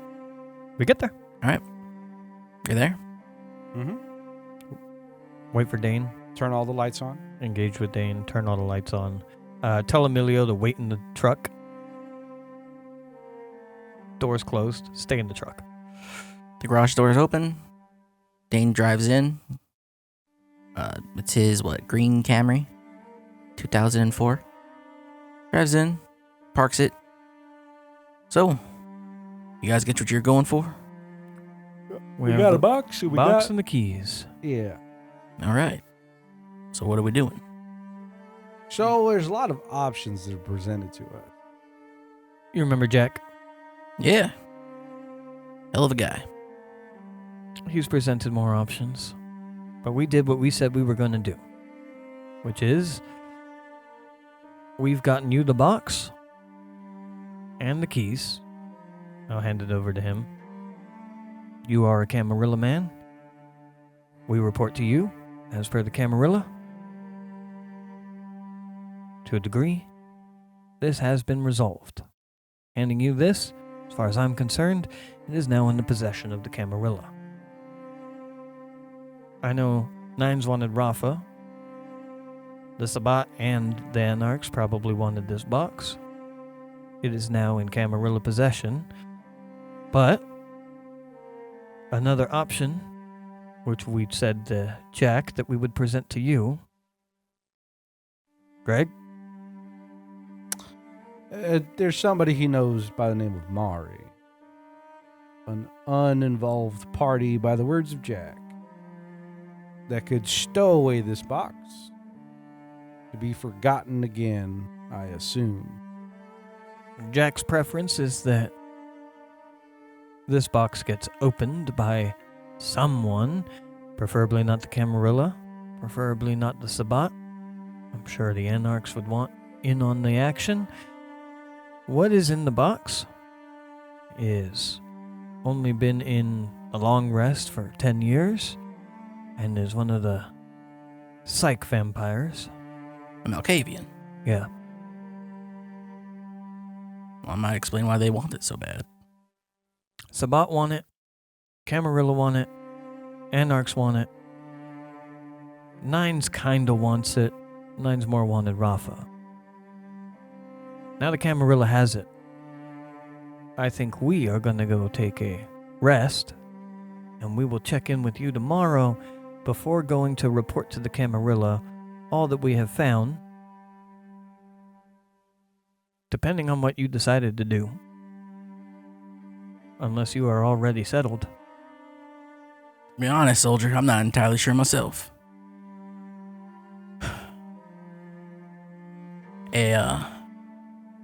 I'm not sure why he's in that box. Could be useful for us. He helps restore order and all that. Make the masquerade stronger in the city. Our promise to Jack was to open the box, no? Or Our give it promise to tomorrow. Jack, what we said we would do, is to give it to the Camarilla with the expectation that they are going to want to open it. And that is before we knew what was in it when we made that promise to Jack. I still presume that the Camarilla will open it, but either way, we've done what we told Jack we would do. Whoever holds it or will open it. And in case I am being too coy here, Dane, I don't give a fuck what you do with this box. It is yours now. I figured that much. Tomorrow I am going to go to the council and report, but I will check in with you first. Well, it's kind enough for you to do that after dropping this Hell, truckload of fuck on me. I'm happy to stick around and sleep here. I mean, I'm willing to help whatever the decision is, I guess. And the council doesn't know about the box. Council knows nothing. As far as I think, we could report back to the council that we found no unks at Raphael's place. And there's no Sabbat activity there. Well, there was Sabbat activity. They just roughed up his place. I'm fine with telling the the council everything save for that we got the box. Sure. My opinion would be that whoever is sleeping in this box has the right to be Camarilla or Anarch. Fuck him if he wants to be Sabbat. or independent, like, what was her name, Mari? Mari. I'll sleep on it. You want to sleep in here? Free to stay here. That's what I'm gonna do. Then we will stay here. Or at least I will. I'm not going to speak for Greg. Yeah, we can sleep on it. Full disclosure, I want to do right by the Camarilla in whatever way they perceive as me having doing right by them, because I want them to not kill me. That is my skin in this game. That's a skin. We all have the same skin in the game. They didn't tell you about no box. They told you about the onks. Onks and Sabat. That's what they know's going on. Anybody else know about this? The ghoul in the front seat. Have them come out here. I'll go get him. Emilio. Someone wants to talk to you. All right. He gets out. He throws his newspaper on the side of the seat. Hops out. So is he gonna be sleeping here? Yeah. Yep. Dane, this is Emilio. He knows the name. Yeah, but now I'm gonna be role playing with myself. Please. All my players love to see me This is play the with best myself. You know what I always do in those situations like that? Even if they're well-established character, I'm like, I just do it descriptively. Where I'm like, he says something along these lines, and then blah, blah, Don't, says that. don't take this. It's no fun though. No, hey.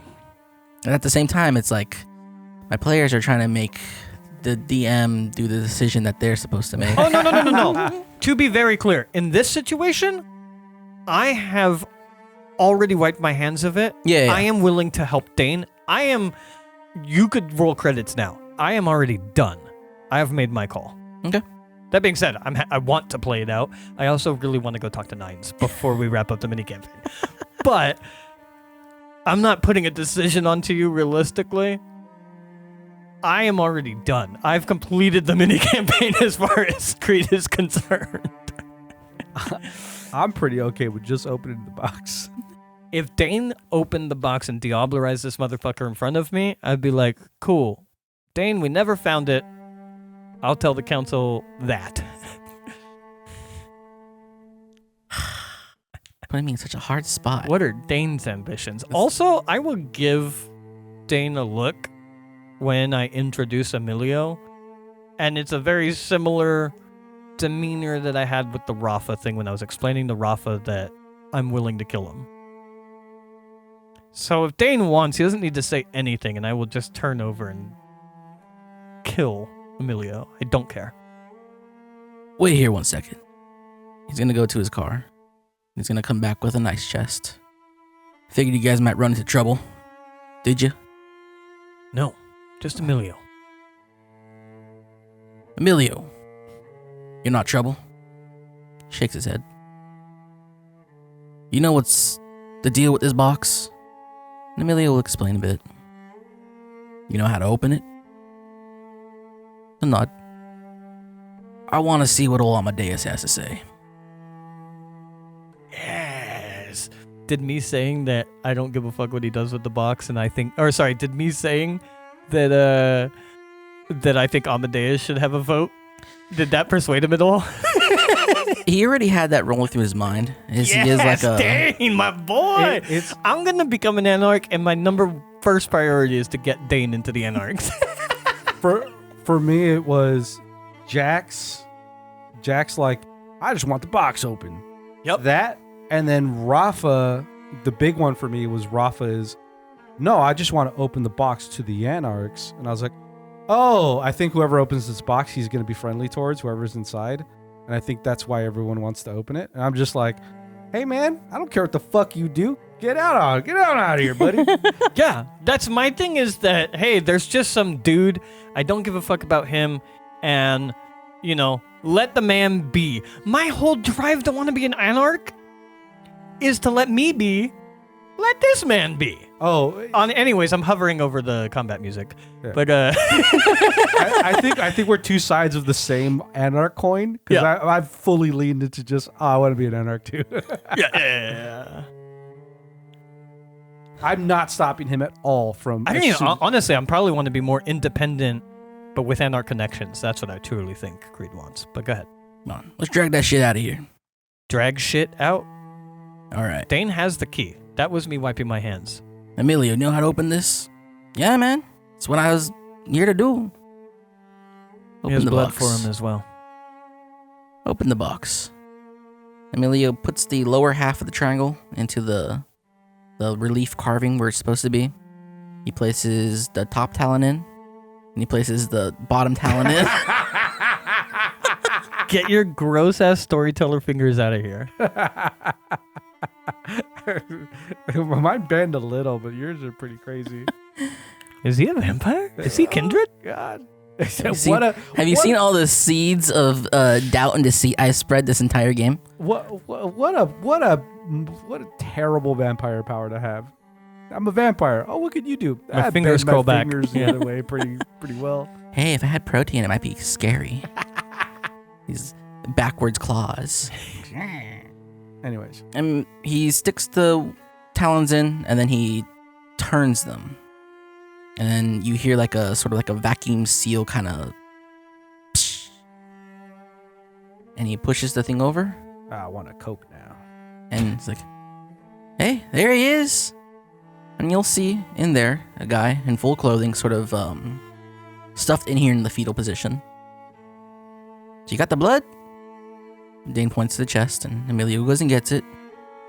He kind of wrenches Amadeus' body around to get his head upright, pops the top of the blood bag, shoves it into his mouth, and just slowly squeezes it in there.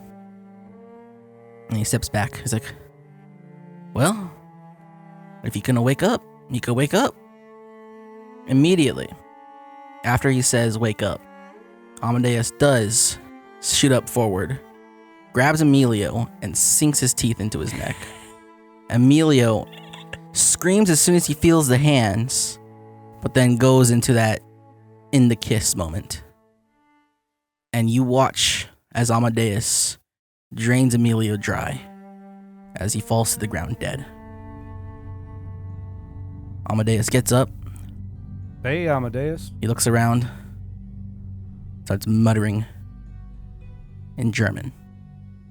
And he looks around. Where am I? Who are you? What year is it? How long has I been out? We've been told 10 years. It's 2005? Correct? Yes. Yeah. It's 2005. 2005. I think you've been down for a decade. I've been down for exactly 10 years. Very curious. LA, I'm still where I was. apparently.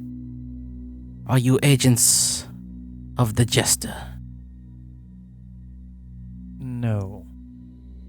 Is there a name other than Jester? LaCroix. Is there another name other than LaCroix? LaCroix? Do you know who LaCroix is? No. Okay, Sebastian you do. LaCroix. LaCroix is dead. And what's of the LaCroix is dead. LaCroix was the prince. Ah. and the kindred of the East? Is that harlot still in town? Does she have a name? Ming Zhao. Don't know. The only other one looking for you is a fellow by the name Dominic. Dominic is here. Yes. Oh, it's been so long. Why is he here? Looking for you? you.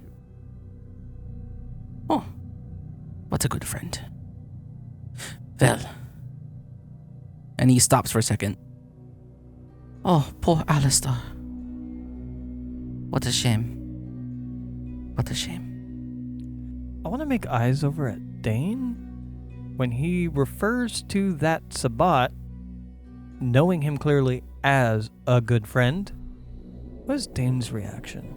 He raises an eyebrow. Okay. I'm looking at Dane for the go signal. Well, what is the current state of the city? Is the Camarilla still running strong? Have the Anox lost their war against the Kuei-jin? Anarch's still the most prevalent. Camarilla's still here. though in disarray after LaCroix. LaCroix. Yes. And A what's your fiery end, one he gratefully deserved. By the hand of the old. How curious. what's your play in all this? What play? Who are you playing for? You have friends in Sabat? I play know no about the game. Camarilla? Oh, you ask what sides I am on. Yeah. More or less. I much prefer the order of things outside of the Sabbat. They are dangerous. I do prefer the Ivory Tower, of course. The Masquerade is important. We do our best to protect it, but there's always somebody trying to take what is not theirs. Much like this city was taken by someone who did not belong here. You referred to Dominic as a friend, even though he's Sabat and you prefer the order outside the Sabat. You two are so very young. Quite young. One might call you a puppy. Yup. That's right. Un chihuahua and un bulldog. A curious pairing. You have no upbringing. Nah. You reading us? I feel the voices. They speak of you. Not much. Little is known about you. How curious. Why are you not dead?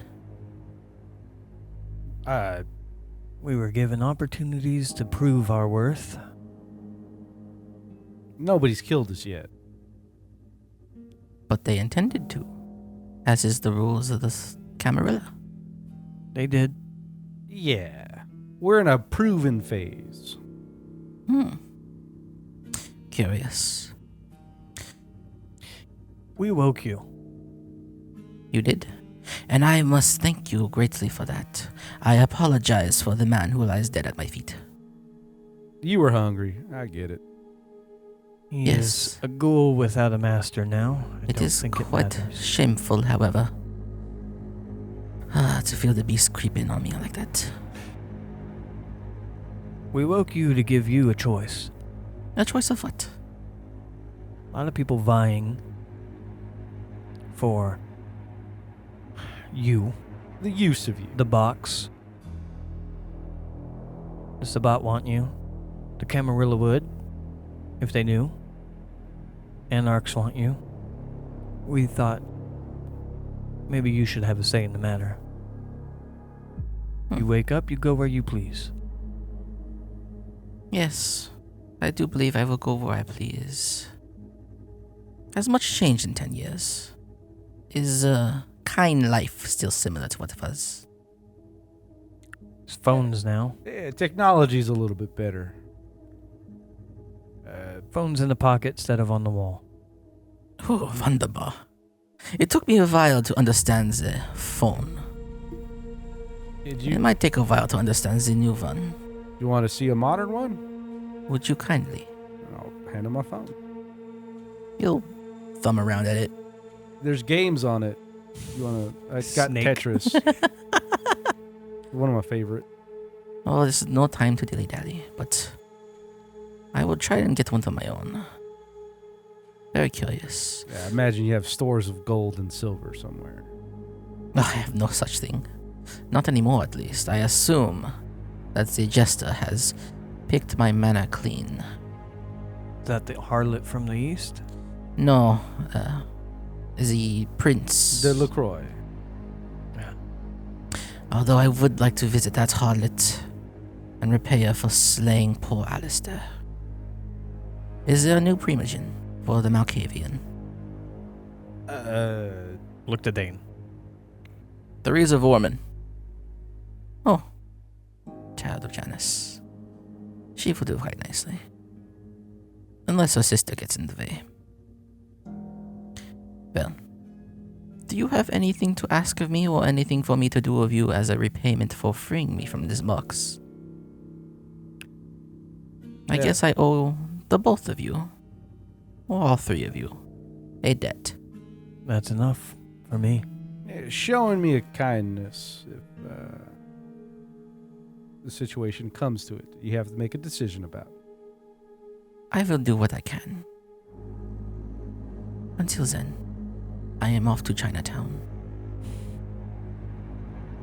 Look to Dane. He has the go-ahead to go? I mean, at this point, I'm pretty convinced that this guy's fine. I don't care. Ming Zhao's dead. What? Oh, what a shame. Who has paid her my revenge? I don't know the name. They're, autarch. Where can I find them? Your guess is good as mine. Dane, you still want me here? No, I think we could all go about our business. As far as we're concerned, I assume we found Rafa, and in the process of dealing with Rafa and everything, his ghoul opened the box. Is there a current prince? No, there's a council. A council? 3 of them. Who? Theresa's one of them. Carrie and Carlson. Carlton is a brat. Yeah, he is. Why is Carrie part of the council? I don't know. She likes Survivor. I like her. And Theresa? I would not lie to her about what has happened here. I don't think we need to lie to anyone about anything. You have friends within the Camarilla. You're not a threat. We've done right here. All is well. If you are asked to tell them about what has happened here, tell them the truth. And then I will vouch for your truth. Malkavians have a way of divining such happenings. Well, it's a good thing. Dane knew a little bit about you, enough to know that we should have opened the box. As per the Camarilla's wants. Honestly, it was a crapshoot. I was really hoping that Dane was going to allow that to just pass, because that was all the plausibility deniability that we need. Plausible deniability. I'm just going to go off what dates. I was like, I believed in Jack. I thought Jack was being a pretty good guy. Is Jacques still here? Yeah. Well, he's leaving, I think. Oh, what a shame. He pulled most of the strings to get this lid open. Ah, that is very much like him. Well, I believe they say here. Until next time. Until next time. Or auf Wiedersehen. Good luck, Malkavian. Goodbye. Good And he luck. will Amadeus? sort of like fast walk, shuffle towards the gate. If you hadn't stopped me, I was just going to leave. You gonna what? You stopped to be like, whoa, wait, what are we going to say or whatever, like get our story straight. If you hadn't stopped me to do that, my intention was just walk away from sure. I'm out of here. This guy seems Camarilla enough, plausible deniability enough. Well, he's We're masquerade fine. enough. It's fine. I'm out. All right. Well, that was interesting. That was interesting. You have access to a prison now if you wanted to use it. I am curious about what this is. You knew enough to have us open the box because we were aware of his Camarilla connections. In case I didn't seed that well enough, that is deniability on why we did what we did, and then don't need to lie about anything else. Well, based off of what Amadeus was saying, I think there's mind magic that any amount of deception could be easily sorted. Malkavians are a strange one. I don't think there's even putting a layer of like that's not really a truth, I don't think that's going to help. So just clean the whole way. I think so. Well, if we're not dead after meeting with the council, I suppose that's enough. Yeah. I already died once. Yeah, but the next time there ain't coming back. Yeah. I didn't think there was coming back after the first one. Well, there's actually a lot of coming back after the first one. Hell, you could have came back as a wraith. Yeah. Well, I wish somebody told me about a wraith. council first thing when we wake up. Yeah. One last time. Yeah. Meet you back at your apartment. Sure. Gentlemen. Soldiers, If I need access to that prison, I'll keep it safe. yeah. Take a pause. Dane. After our last phone call, glad you didn't need to find new soldiers. I'm glad you are Well, still in don't one speak- piece. Don't speak too soon. We got a council to talk to. Well, if the only thing that we did wrong was in the last 10 minutes, Dane's not gonna need new soldiers. Ever again. Well, that's true. Yeah. Well, if I get called into the council, I know something's wrong. Or they just have questions. Or something's wrong. Who knows? If I can shoot you a call after we report in, if it isn't that level of wrong, I'll let you know. All right. Do you need help dealing with that? As I point to the corpse of Emilio. I can take care of it. All right. To the apartment. I'll meet you there later in the night. Yeah, I'm going to go take a shower, wash up, go give some blow to somebody at a club to feel something right before we... Scrub under the fingernails. Yeah, it's fine. I'll give him a nod. And We're going tomorrow, right, to the council? Yeah. Yeah. And I will part ways on foot. Okay. I'm going to Nines. Okay. I follow. No shit. What are you doing? Doing exactly what I said. I'm going to go to my apartment, wash up, put some nice clothes on, And go go to the out. club, Mhm. get some Coke, fill it up with some people I meet, suck them. Fill up some people with the Coke. Yeah. And then Well, fill the Coke up with people. yeah. There's going to be a lot of filling going around. Both directions. Yeah. There's just a lot of things that's going to happen. All right. Creed. Yep. You go on foot to go meet with Nines over at the last round. Mm-hmm. You get there. Seems a little busy for today. Is Nines around? Yeah, you see him in this corner where he usually is. Rather than going and talking to him, I'm just going to nod to the upstairs that he took me last time. Okay. He'll give you a nod and he'll head up. This time I will get a little bit more comfortable and actually sit down. Okay. Is Damsel here too? No. Okay. Nines? Creed. It's been a bit. Have you been up to no good? A whole lot of it.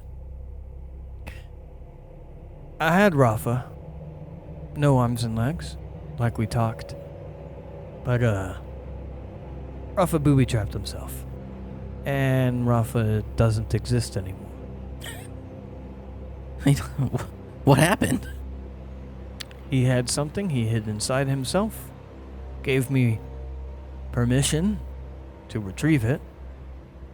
It electrocuted the shit out of me and exploded him. Well, that's one way to go, I guess. I wanted you to know, because I told you I'd bring him to you, that I was not able to do so. And I wanted to tell you myself. That's not your fault. Let's just get that out there right the way. The business is done. I don't know what it's going to mean when I see the council next, But as far as I know, business is done. My hope is that this takes the target of the Camarilla off my back. So you found it. We did. And?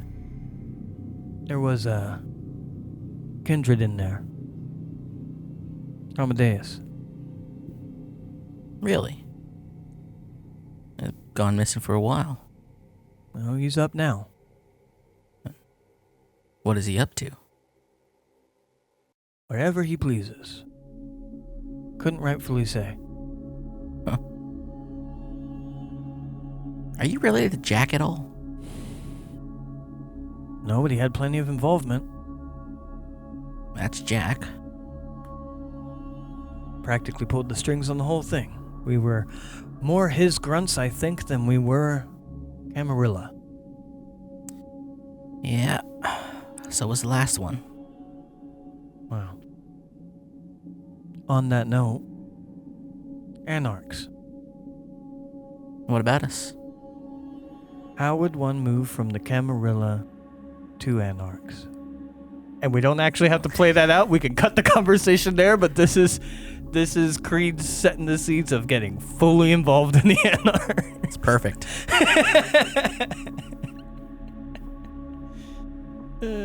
Meanwhile, there's I'm alive. Sucking and fucking. All right.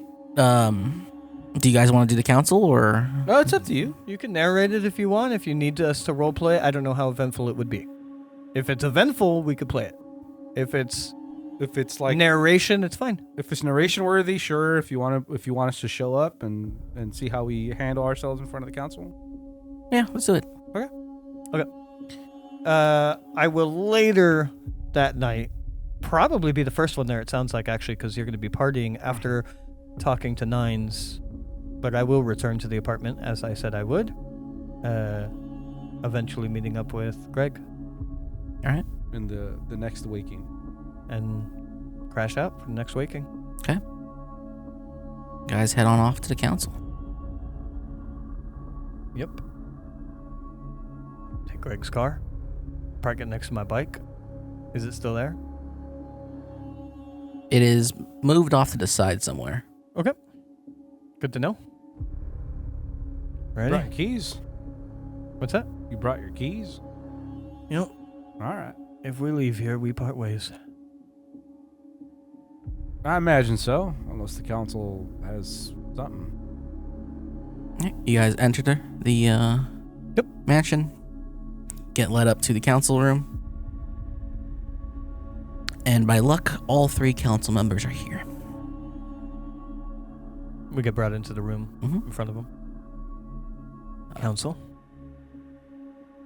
Neonates, as Carlton speaks up. We've sent you to go investigate the recent happenings involving Sabbats and them leaving their mark behind. Have you found anything? Well, first, Theresa. The Thin Bloods being harassed in your area were harassed by a kindred by the name of Rafa, or rather his ghouls, for drug dealing in the area. Rafa doesn't exist anymore. Neither does his partner, who was involved in what we were looking for. You killed him. Not intentionally. He kind of killed himself. He booby-trapped himself. Interesting. Some sort of electrical bomb of some sort.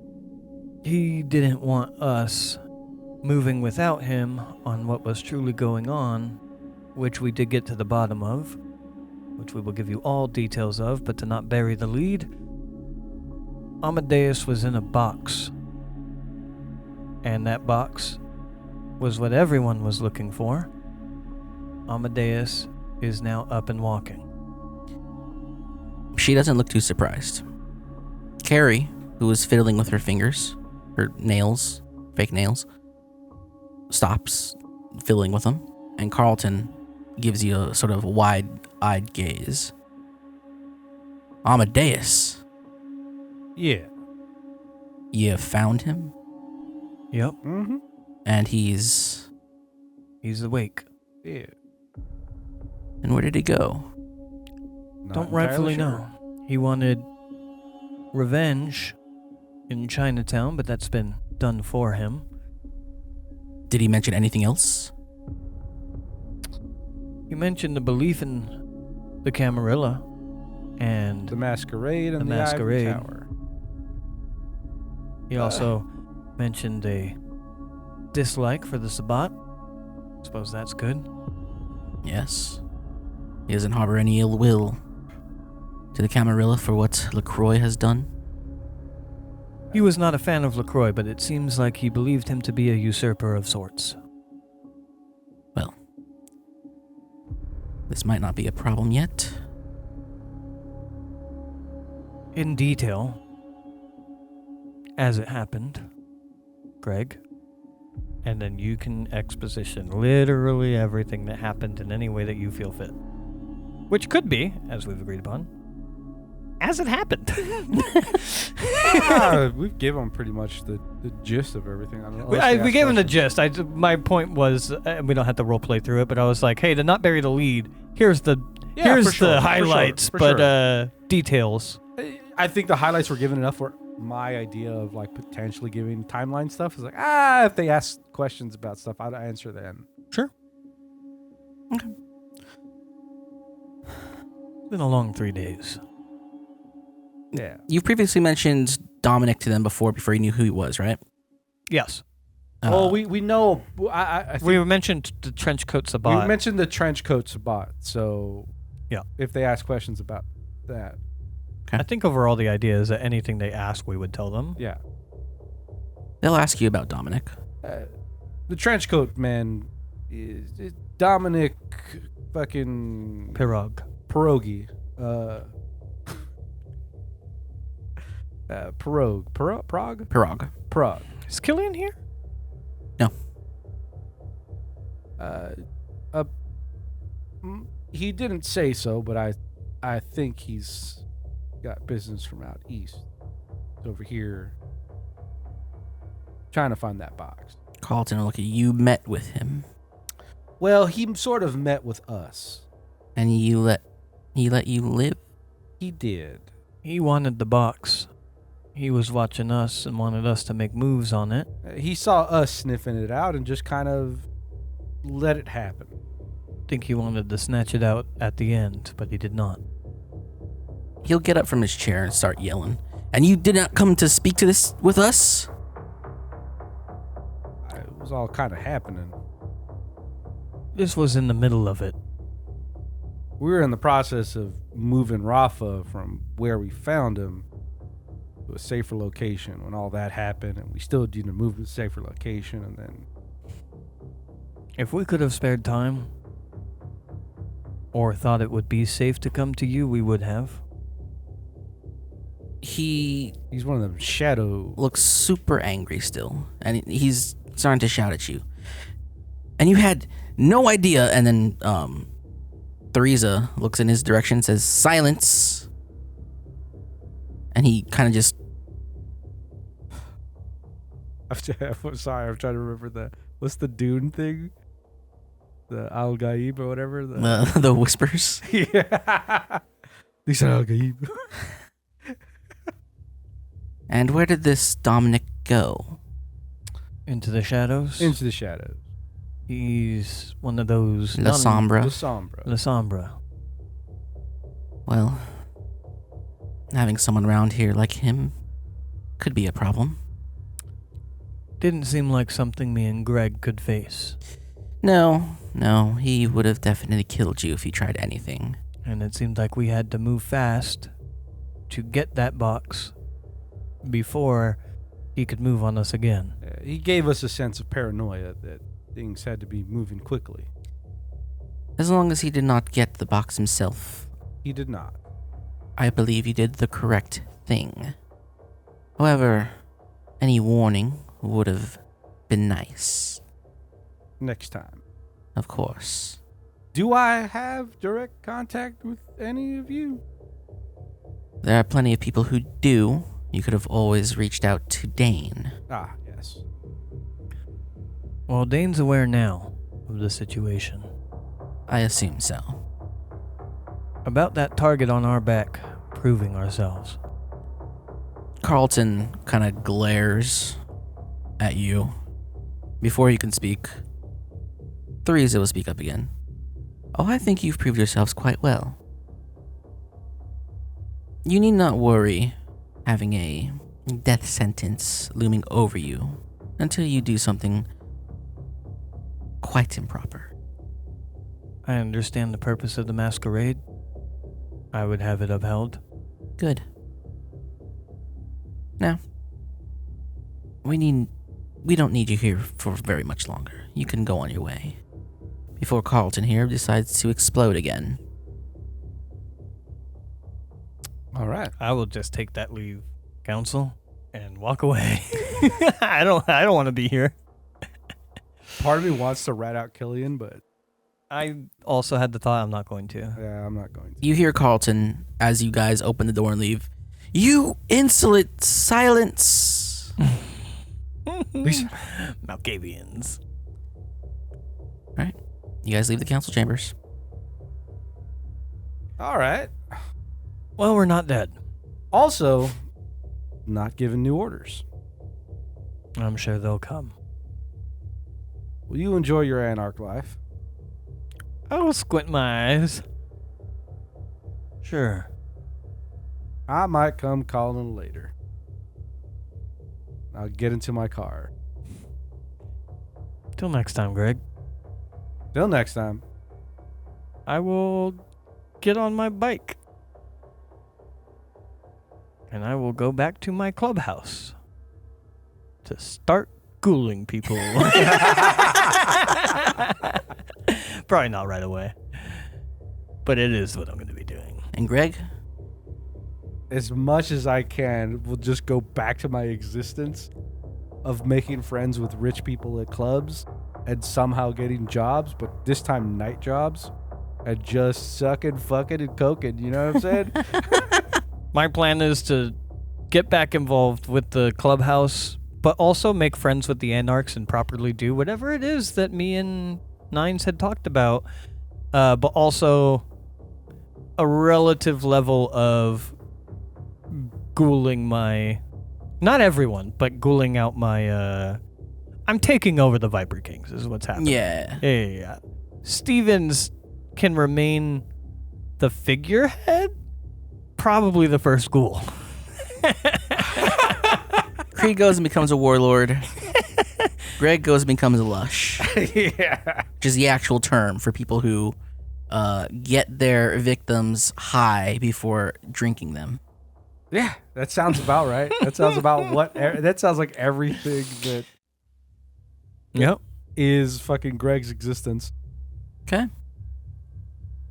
think that's it for our... for our, what's it called? What's the actual thing called? The story. Yeah. The story. Well, the story, then there's the chronicle, then there's the, I don't know. That's Yeah. what you meant. Yeah. Do we ever see Dominic, or do I ever see Dominic again in the shadows? Just in the perusing and the existence. You have to wait for part 2. You have to wait for part 2. Okay. For the rest, for the next story in this chronicle. Okay. I was just wondering if there's some point where I just like snorting coke off the belly button of somebody and I just look up to see fucking Morpheus walking in the shadows. There's 2 ways that I can see this going. Is that we're going to do another session 0 involving leveling up our characters and whatnot. And then as part of the session 0, what we've been doing for disclosed amount of time.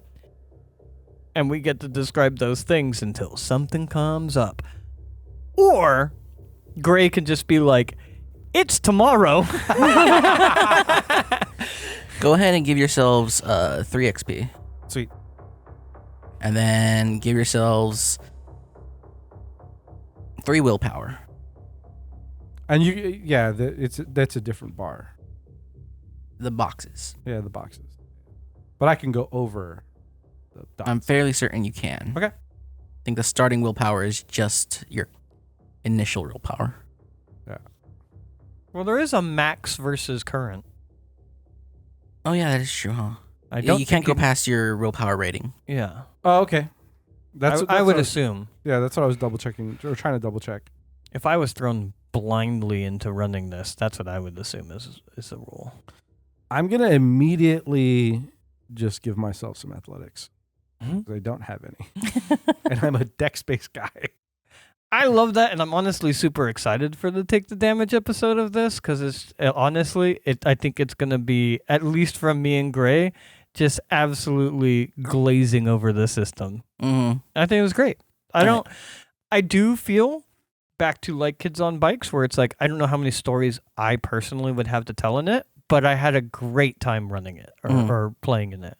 Yeah, I have things I want to say. I do like the general concept of two things determining. Sure. And so like that ability creates a lot of dynamic ways to deal with problems. Well, we will dive into that in our cooldown for Take the Damage podcast of our cooldown for System Explorations Vampire the Masquerade.